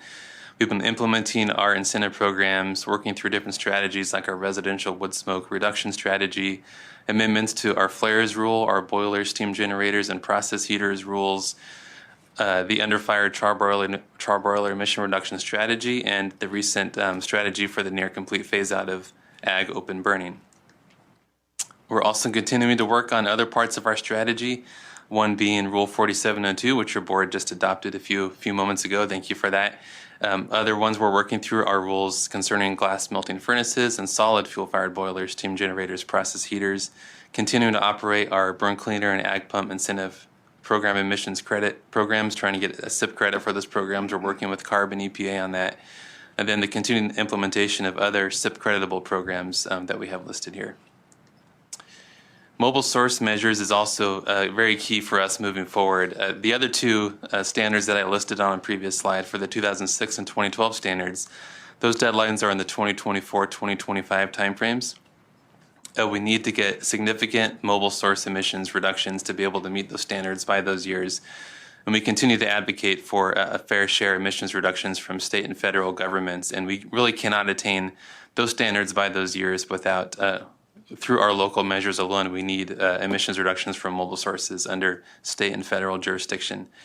CARB has made some progress and with some key measures recently. Last year in June and August, measures concerning advanced clean trucks, requiring the phasing of zero emissions trucks, and the omnibus rule in August, requiring low NOx standards for heavy duty trucks. Additional work by CARB is needed going forward through regulatory and incentive-based programs in 2021, and it's critical that their state mobile source strategy address the near-term needs that we have here to meet these standards in 2024 and 2025. Federal action is also needed to provide their fair share of emissions reductions from mobile sources, and a lack of action from them would place undue burden on us here at the district and CARB to make up that shortfall. And we'll continue to work with both CARB and EPA to further address mobile source emission reduction needs through CARB's upcoming mobile source SIP updates and through EPA's Federal Cleaner Trucks Initiative. So a quick overview of the timeline of where we're at. Your board adopted this 2018 PM 2.5 plan in November of 2018. CARB then approved it in January 2019. It was then submitted to EPA for their review in May of 2019. June of last year, EPA approved the portion of this plan related to the 2006 PM 2.5 standard. We're working through the implementation of that strategy. In just July of this year, just last month, EPA approved exceptional events documentation that we submitted to EPA to support demonstration that we've attained the 24-hour portion of the 97 standard. I'll say a bit more about that in a minute. At the same time, in July, just last month, EPA also proposed to disapprove portions of that plan related to the 1997 annual standard, and I'll explain that in a bit, and that's really the driving force behind this proposed revision to the plan. EPA is also continuing to review portions of the plan related to the 2012 PM 2.5 standard. So we've talked about this already during this meeting, but wildfires continue to be a concern across the western U.S. and especially here in California. It's impacted air quality in the San Joaquin Valley. During the 2018-2020 time period, the year 2018 was a record-breaking year at that time, setting a new record for the time at over 2 million acres burned across the state. And then in 2020, just last year, that record was shattered, over doubling that at over about 4.4 million acres burned. Had the largest fire in state history, the August complex fire, and at the time, the largest single non-complex fire, the Creek Fire, in that year 2020. And this has impacted our air quality data for this 3-year time period leading up to 2020. We saw very high concentrations of PM 2.5 across parts of the valley, which made it very difficult for us to show attainment of the 1997 standard for this 2018 to 2020 time period. So just a few notes here on the progress we're making with the 24-hour portion of the standard set at 65 micrograms per meter cubed. A bit of good news here on the side of it is that through exceptional events work we were able to do with CARB and EPA that really highlighted the impacts that we had from the fires in the year 2020. And through EPA's approval of that in July of this year, just last month, we're able to now show that we've attained this portion of the standard for the 2018 through 2020 time period. And we'll be working closely with EPA as they plan to prepare the formal documentation for this finding. And we do want to just say we would not be able to meet this clean air milestone without significant investment by Valley residents, businesses, and public agencies who've all done so much to reduce emissions over the past several decades. And just depicting here in these images here, these maps, just showing the progress we have made compared to 2003 in the past, and then going forward in time, you can see progressively we're continuing to have lower concentrations of that 24-hour averaging portion of PM 2.5, leading to here in 2024 at the bottom there, that's where we are projected to go through the implementation of our plan for that standard. Now on the annual side of the standard, that's set at 15 micrograms per meter cubed. We've also seen significant improvements in the standard over time, and I'll show that here in some images. But as I mentioned, significant wildfire impacts during the 2018 through 2020 time period, combined with data criteria issues at the Bakersfield plant's air monitoring site, which is operated by the California Air Resources Board. Those issues with data completeness combined with wildfire issues made it very difficult for EPA to find us an attainment of that standard by the end of 2020. But we did want to note here that we are continuing to make significant progress, where in the year 2003, most of the valley was not attaining this annual standard. And now in the year 2020, just last year, almost all the valley is now attaining the standard. It's really just the Bakersfield area that is continuing to be a challenge. And if we exclude all the wildfire data from the time period, the only site that is not attaining is Bakersfield, that Bakersfield Ponds air monitoring site. And it's really because of the CARB site operational issues that caused that. And just looking at the chart here, you can see the continued progress and improvement from 2003, where much of the valley was not attaining the standard, progressing forward in time in 2020, where it's just down there in Bakersfield, where we continue to have a challenge and where we're projected to go in 2025 to meet that standard. So the need to revise this attainment plan for the annual standard, for the 97 annual standard, this is really driven by a failure by EPA to act timely on the plan when it was first submitted to them in 2019, and also to not find the valley in attainment with the wildfire challenges that faced us for those 3 years, and the data completeness issues at the CARB-operated Bakersfield plant's air monitoring site. And so to address EPA's proposed action to disapprove this plan, we have developed a revised plan for the standard. This sets a new attainment target date of December 31st, 2023. And doing this now proactively addresses the proposed disapproval that EPA is working through, and EPA's timely action on the SIP revision is needed to avoid potential Clean Air Act consequences like sanctions clocks and transportation plans and funding issues that could come up. We did want to note here too that ongoing emissions reductions are expected in the coming years that will play a big part in helping us attain this standard by 2023. We've had our early implementation of our residential wood smoke reduction strategy through our rule amendments and our ongoing incentive program. CARB is continuing to develop their heavy-duty truck inspection and maintenance program, which is expected to get emissions reductions by 2023. Then all the other measures that we're working through that we've implemented and we are working on now will continue to get emissions reductions to get us into attainment of this part of the standard by 2023, if not earlier. And just a few components here of what we worked through in this revision to the SIP. Showing that we'll continue to get emissions reductions 5% per year going forward, a new modeling demonstration, updating motor vehicle emissions budgets, and showing that we're continuing to meet the reasonable further progress and quantitative milestone elements required. The public process we went through for this, we posted our proposed SIP revision documents on July 20 this summer for public review and comment. We worked with Valley stakeholders, CARB and EPA to share this information, to receive comments. We gave updates on this at public meetings, including our governing board meetings here, Citizens Advisory Committee meetings to get comment there. We had a public workshop on August 2nd, 2021, just a few weeks ago, received comment there, and we addressed questions during the workshop. And we received one written comment that was generally supportive of what we're proposing here. So our recommendations is to adopt the proposed attainment plan revision for the 1997 annual PM 2.5 standard and to authorize the chair to sign the attached resolution. I'd be happy to answer any questions. Good, thank you. At this time, I don't see any questions from the board. Oh, we do. Dr. Chick-Warren. Yeah, thank you so much.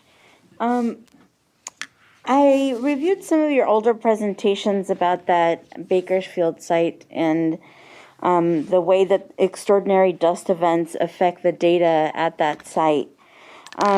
What mitigation measures are happening around that monitor that either the district is doing or perhaps industry is doing around that? I know that a lot of it is the topography, and I'm also wondering if there's anything additional that could be done. I know that perhaps not included in this plan itself because of the timeline, but for the future, what else could we be looking at in that area? Mr. Chair and board members, great questions, Dr. Pacheco. So the board, just a little bit refresher on some of the things that the board has done there. So to address some of the unique issues around that site, happens to be at the airport and actually happens to be adjacent to the helicopter, landing location that can whip up, dust, and there's takeoffs that are an issue as well. And then it also happens to be in a fairly a lot of open space kind of around the airport there. So there are some unique issues that we talked about at times, and I'm glad you kind of brought those issues back up again. So the board, as one example of mitigation, the board did approve, and we have now funded in partnership with the airport, quite a bit of dust suppression around, the airport there through wood chips and some paving. There's some unpaved roads, for example, within the airport, that they went back and paved. And so there was a combination. There was actually a large project that the board had worked through authority of the board. We had worked on with the airport. But there is an ongoing, I think, discussion around, that particular site in terms of, working with, again, it's a CARB, owned and operated site. So in terms of, what are other opportunities for just making sure, that we're taking a close look at, either potential further mitigation or just understanding, really what, even just enhancing our understanding of what's going on, down there, just in terms of what sources are particularly, contributing to, say, some of the concentrations there that are driving the peak values. This particular issue that John had talked about had more to do with data collection and, basically the way the samples were handled and some of the impacts there related to design value because of those handling issues. But there is a larger discussion that I think you're alluding to, and there's certainly been good discussion here at the board level on ways that we could try to support, taking a look at some of those unique issues around that site. Yeah, an additional question I have is, taking out the wildfire, once that data got submitted of the wildfire events and then the monitoring, did we knock it out of the park in terms of the standard, or are we still pretty borderline in terms of what we needed to meet? Because my concern is that the next plan relies so heavily on CARB's mobile source strategy, and while I'm fighting for us, in terms of the near-term reductions, if those don't pan out, what do we do? Go up to the feds. Yeah, Mr. Chair, board, the great questions that you raise, and we try to, I think, highlight, some of the issues that we're collectively going to face, going into the mobile source SIP this year and then going into next year as well. So this particular standard at the 15 microgram level, is one that we feel the valley is basically there. If it wasn't for this data issue and the wildfire issues, we've been working towards the standard for a long time, and we've met the 65, and the 15 we're basically there, and then it's only going to get even more achievable, because of the major reductions we're going to see in the next year or two. With a lot of the things that we just talked about, doesn't rely as much on what's the bigger issue, which is going to be the reductions that we need going into 2024 and 25. Because this is the 15 microgram, we actually need to meet 12 by 2025.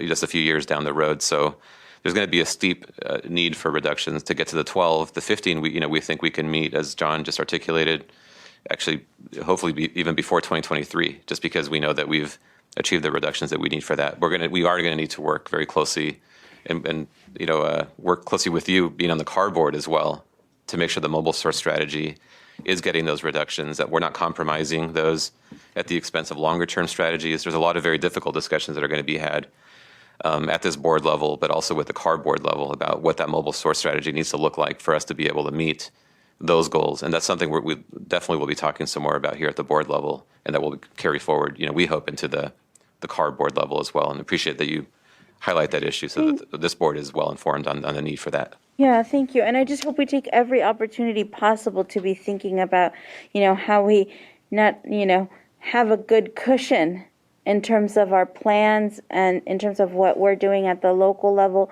versus what we're relying on CARB to do, just so that we're not in this situation again, in 4 years. But it doesn't mean I don't appreciate all of the amazing work you have done and the board has done way before I came on. It's tremendous. This just, it's not clear to me in the presentation, like how much cushion do we really have if some of this CARB stuff doesn't pan out. And I just want to take every opportunity possible to make sure that we have, some backups. Thank you. Thank you. I don't see any further comment by the board. We'll go to public comment. Any public comment on this item in Central? Seeing none, we do not have public comment in the South, so we'll move to Zoom. Cynthia Pinto Cabrera. Hello, Cynthia Pinto Cabrera here again with CVAC. CVAC remains critically concerned over the PM 2.5 plan's ability to meet federal air quality standards due to the lack of enforcement and over-reliance on billions of incentive dollars funding that has not been allocated and is unlikely to be materialized. 24 years later, the Valley Air District has yet to meet the 1997 standard, the only basin in the state that has not met the standard. A delay and a failure to reach attainment in time is a threat to public health. PM 2.5 exposure, as we all know, severely impacts health and quality of life for everybody. PM 2.5 makes asthma and lung diseases worse. Spikes in PM 2.5 are linked with increased emergency room hospitalizations, especially for asthma attacks, heart attacks, and pneumonia. The solution brought before this board today is inadequate and continues to compromise the health and well-being of San Joaquin Valley residents. We cannot simply push back the attainment date and wait for additional measures to take place. We need direct action now. We need stringent enforcement that mandates transitions to cleaner technologies throughout the valley's stationary sources, which the district has jurisdiction over. I not only come to this board before you today as an advocate, but also as a native valley resident with asthma who cannot enjoy a run or a bike ride or a walk without constricted airways. Inability to meet the standard truly demonstrates the failures that have resulted from loopholes in Valley Air District rules and regulations, plus the over-reliance on strategies from CARB to reduce emissions from mobile sources. While important, the Valley Air District must exercise its authority over the stationary sources. Efforts should be focused on the region's largest polluters, including oil and gas operations, magnet sources of air pollution like distribution centers, and industrialized agriculture. Our concerns have only grown as a result of this failure. We believe that the Valley will not be able to meet the 2006 or the 2012 PM 2.5 standards on time if this board does not take serious action to enforce emissions reductions. The health and the lives of Valley residents are at stake, and we cannot continue to afford to be the most polluted air basin in the nation. Thank you. Thank you. Mark Rose.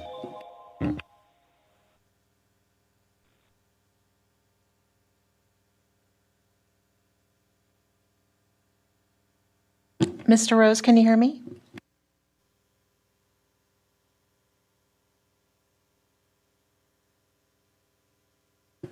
Mr. Rose? Looks like his hand is, can you hear me now? Hear me? Now we can hear you. Yes. Now we Can can. you hear me? Okay, I'm not sure what's happening there. Mark Rose with National Parks Conservation Association. Thank you for this opportunity to comment.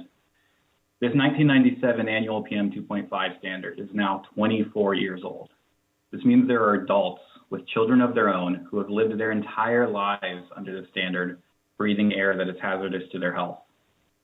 For numerous years now, the Valley has been the only region in the entire U.S. that is still in serious non-attainment for the standard. And now we failed once again. This disapproval, regardless of the technicalities, should be a clear wake-up call for everyone who's been involved in designing and passing this plan. Sadly, instead of using this as an opportunity to rethink our approach, the Valley Air District, CARB, and EPA staff have colluded behind the scenes to sweep this egregious failure under the rug and quickly force through a revised plan with little to no public outreach. To me, what's even more egregious than missing attainment is moving forward with a revised plan that simply pushes back the deadline to 2023 and offers no new commitments. Let's be clear about what you're voting on today. The district is simply resubmitting the same plan that has passed in 2018 with a few line item edits and saying that's good enough. It's not. We have been stating for years that there are fundamental flaws with the Valley's current PM 2.5 plans. This proves that we were right all along. The district already failed to attain this 1997 standard back in 2015. They failed again now in 2020 after a 5-year extension. And now they're currently modeled to maybe just barely meet the standard by 0.3 micrograms at the Bakersfield monitoring site in 2023. This reality all but guarantees what we all know is that we are nowhere close to being on track to attaining the subsequent 26 and 2012 standards by the 2024 and 2025 deadlines. We need to go back to the drawing board, as we've been saying for years, and develop a new plan with new commitments for additional controls that go beyond just the statutory minimum. At the very least, Valley Air District and CARB should move forward with a plan with that enforces previously identified contingency measures to improve air in the Valley, regardless of whether EPA has issued a non-attainment finding or disapproved such previous contingencies. Beyond these contingencies, there's a whole laundry list of additional measures we've been pointing to for years that could help ensure a timely attainment, including electrifying residential developments, lowering burn thresholds, freezing permitting for new oil and gas developments, dairies and CAFOs, and new warehouse distribution centers until the faulty emission reduction program is reformed to ensure actual improvements. Finally, while exceptional events like wildfires and their associated emissions are an enormous public health emergency worthy of substantial investment into mitigation, which NPCA strongly supports, our new norm of climate change-driven wildfires, yes, climate change-driven wildfires, is no excuse for not meeting a standard that should have been attained a decade or more ago. If anything, with real-world air quality worsening in the Valley because of wildfires, we should be doubling down on reducing man-made emissions we have control over, not exploiting these fires for whataboutism and technical justifications to avoid what needs to be done. I urge you to vote no on advancing this plan until staff puts forward a new plan that can definitively. Thank you. Janet Dietz-Kamay. Thank you. I support what Cynthia and Mark have said. I can't tell you how disappointed I am in this attempt to revise. I just can't tell you how disappointing this is. I see no reason for a revision beyond the revision done in 2015. Revisions do not accomplish success in meeting the 1997 annual PM 2.5 standard. Extreme effort to meet this standard immediately is imperative. Now, we worked for years on the 2018 PM 2.5 plan. And I should think that plan should have covered at least the 1997 standard. We were working very vigilantly to reduce PM 2.5, which is a problem, especially in the winter and now the summer because of wildfires. There is urgency in the need to reduce PM 2.5 to a level that does not injure people breathing the air. And it just boggles the mind that we are talking about something 24 years old. As I have mentioned before, and others have mentioned, wildfires are our new norm. They must be calculated into the efforts made to reduce PM 2.5. Climate change is here, and it is affecting us very dangerously yesterday and today. I can't imagine approving this revision. I simply can't imagine it. I think effort should be put to meet it. Thank you. Thank you. Christine Zimmerman. Good afternoon, and thank you. Christine Luther Zimmerman again with the Western States Petroleum Association. Firstly, we want to thank the district for the very informative workshop they held on August 2nd on this issue. It's very complex to understand why these proposed revisions are necessary to address the EPA proposal for the partial approval and partial disapproval. And that's an important distinction to be aware of for the 1997 annual standard for the 15 micrograms per meter cubed. Based on the monitor data reported for the period, EPA is proposing to find that the district attainment demonstration is not approvable, specifically because monitor data exceeds the 97 national ambient air quality standard for PM 2.5. And for that reason, I can't imagine a scenario where the district would not propose to revise the plan, as that's the path forward. And so we support the district's proposal. We believe that the extensions are justified because the monitored concentrations that occurred during 18 and 20 are exceptional under current statute and are primarily the result of the transport of fine particulate matter from massive wildland fires during 2018 2020. It is worth noting that we're otherwise very, very close to being in attainment. We also believe that the monitored data for the 2018 through 2020 period shows a clear causal relationship between the monitored concentrations reported during that time and those wildland fires. We note that during 2019, which was a relatively mild wildfire season, that the monitored design values were significantly less than those reported during the two years that were more unfortunate. With respect to the 65 microgram per cubic meter 24-hour portion of the standard, the district submitted documentation to CARB and EPA demonstrating that the standard fell under exceptional events during that time. And then in terms of the Bakersfield plan's site monitoring, that was a very specific problem that came within just a fraction of working out had there not been a problem with the way the data was collected and managed and with the very conservative and good form of backfilling the data.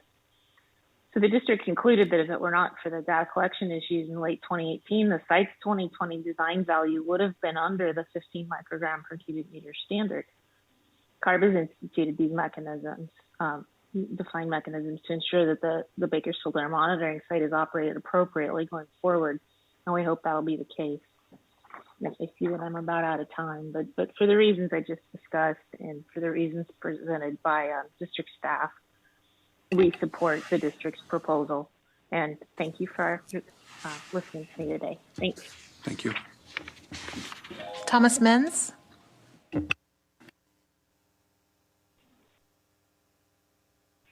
Yes, good afternoon, board again. I just have a brief question. There was another piece of EPA's recent rulemaking that concluded in the finding of non-attainment of the 1997 PM25 annual standard. Rulemaking that has prompted this amendment to the 2018 plan. And that was EPA's note of a lack of contingency measures for the hotspot counties of Madera, Fresno, and Kern counties, should any of those counties fail attainment, as Kern now has. And I was just wondering when that deficiency in the PM25 plan might be addressed, and when further emission reduction contingencies specific to Fresno, Madera, and Kern in the area of residential wood burning might be contemplated. Thank you. Thank you.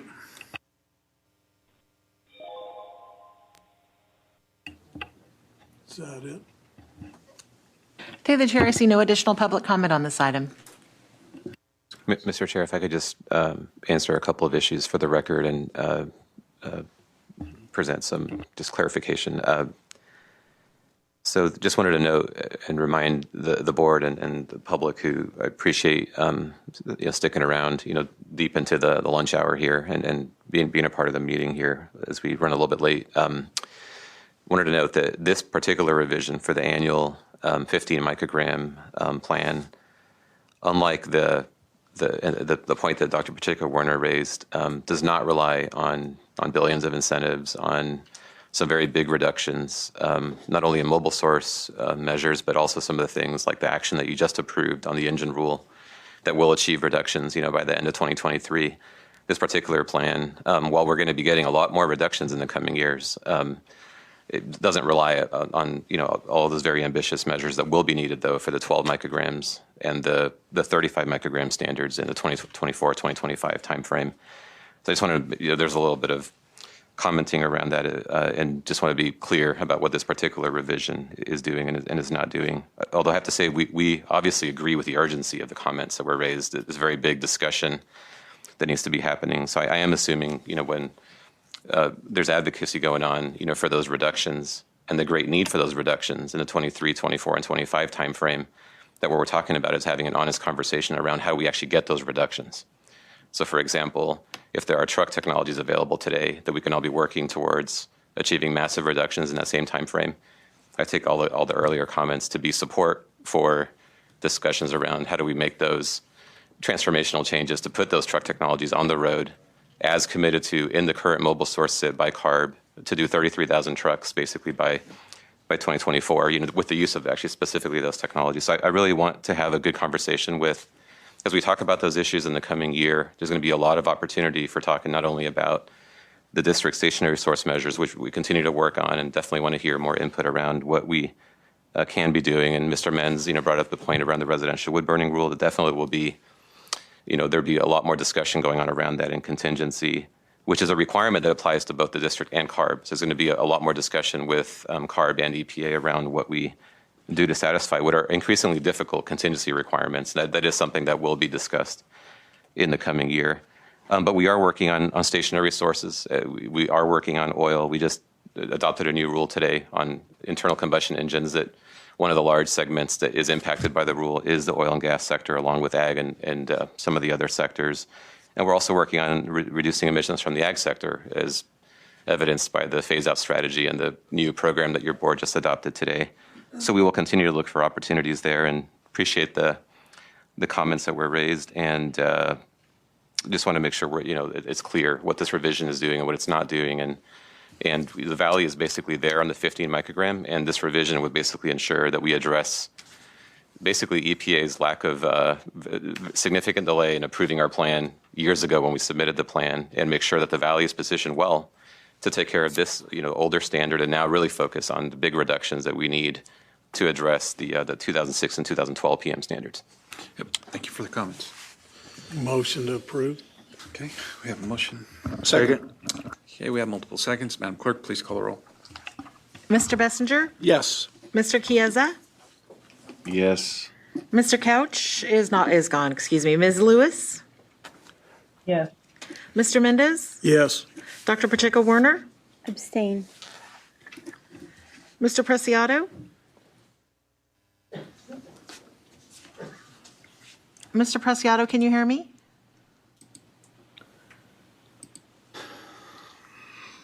I'll come back to him. Mr. Reyes? Yes. I heard yes. Mr. Rickman? Yes. Mr. Wheeler? Yes. Mr. Peterson? Aye. Mr. Preciado? Yes. Thank you. Motion passes. Okay, so move back to item number 11, verbal update. Chair, my suggestion would be that this item be, continued to a future meeting. The presentation for the item is available for the public. That's more than welcome to look at the information. And it was an informational item. There's no action required. So that'd just be my suggestion. Move to continue. Item 14 is a verbal report on California Air Resources Board activities. Hello. So in the last, I think the most important conversation here with you all is that next month there will be a noticed meeting as part of the South Coast Board retreat that they have invited CARB members to attend. And so I think to this conversation that we just had about our future standards, I will be going for the purpose of moving some of that conversation forward about near-term reductions, and at least that's my agenda for going there. And there's lots to come that I honestly don't know how it's going to play out, but there's a lot of, I think, as much as we can get the public support and your different municipality supports on some of the near-term proposals that are on the table when it comes to our mobile source strategy that we'll be voting on upcoming. It'll be tremendously helpful, and we'll have much more to report next month as well. Thank you. Thank you. Item 15 is Executive Director APCO comments. Yeah, just really quick. Just wanted to provide an update to the board on the prospect of a governing board study session, and just let you all know, and the public as well, that we are looking for the soonest available date where we can have a safe face-to-face governing board study session. So we're not sure if that's going to be here in the fall, or we'll see where that lands, just based on where we are with the pandemic and in light of some of the rising numbers and concerns around that. So we'll keep you posted on that. Just wanted to let you know that there were some tentative thoughts around September, and that's not going to be happening. It'll be at some point later in the year, or perhaps early next year, just based on where we see the numbers. And just you will see more healthy air living summer outreach going on. You probably saw a lot related to back to school and ways that the residents can continue to do things to help improve the air quality, even in the face, especially of some of the wildfire impacts. So just wanted to note that you'll be seeing more billboards and messaging, TV, radio, and other outreach going on in that area. And with that, Mr. Chair and board members, thank you. Thank you. Item 16 is Governing Board member comments. I have a quick one. It'll be very quick. The word egregious failure was used in the conversation during some of the comments. It's true, there have been egregious failures. I was in D.C. 2 years ago. I spoke to EPA, Department of Agriculture, and several other people about Lager and Feller education and training programs so that we could get rid of the millions of dead trees we had. And they looked at me like I had just fallen off the turnip truck. The egregious failure of our state legislature, who cared more about straws and paper bags than taking care of the health of our forest, which has caused all these problems. So there has been an egregious failure, but it hasn't been here. Right, thank you. Sorry, Tom. Yeah, I just got one. All the stuff we've been passing today really falls into place what I've been trying to get done in Madera County, a fuel reduction district, so that we had a continuous maintenance program to reduce the fuel up there and get rid of dead trees and what have you. And so we finally been working on it for 2 or 3 years. It's the proposed service district boundaries. I got the map. I got the draft ordinance to go in front of the board. That'll take it to the LAFCO to have the people in our district vote on that, and it'll be first one in California if we get this passed, and it might be a guideline of how we might be able to start taking care of our fuel and all those proposals we had when I brought up the curtain burner and those other chippers and stuff. We're going to need that kind of stuff to start. If we can get that, have a continuous amount of money every year forever to do a fuel break, a fuel reduction, and keep it maintained.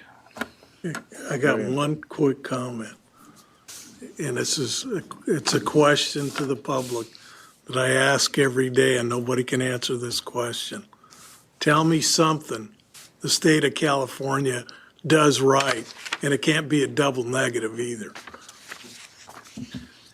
All right, thank you. Item 17 is closed session.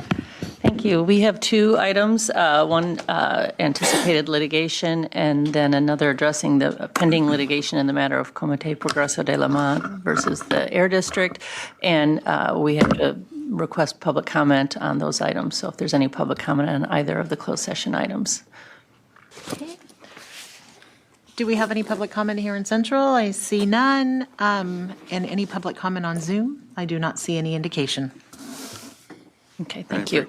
Very good, thank you. And, just as a reminder, I would encourage the public, we've had a long meeting today and there's been a lot of repetitive comments with respect to public comment. And, to respect everyone's time, in the future, try to limit your repetitive comments and bring new items to the board. And I'm not trying to dissuade you, but there is a need to move through items that are on the agenda, and it limits our ability to get to those when we're repetitive. So with that, thank you all for joining the meeting today, and look forward to seeing you next time. Meeting adjourned.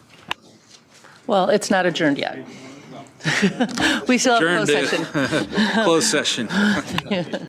Okay. In closed session, the board took two actions. One, the board took action to approve the initiation of a lawsuit against Ramos Brothers Furniture for specific performance of a real property purchase agreement.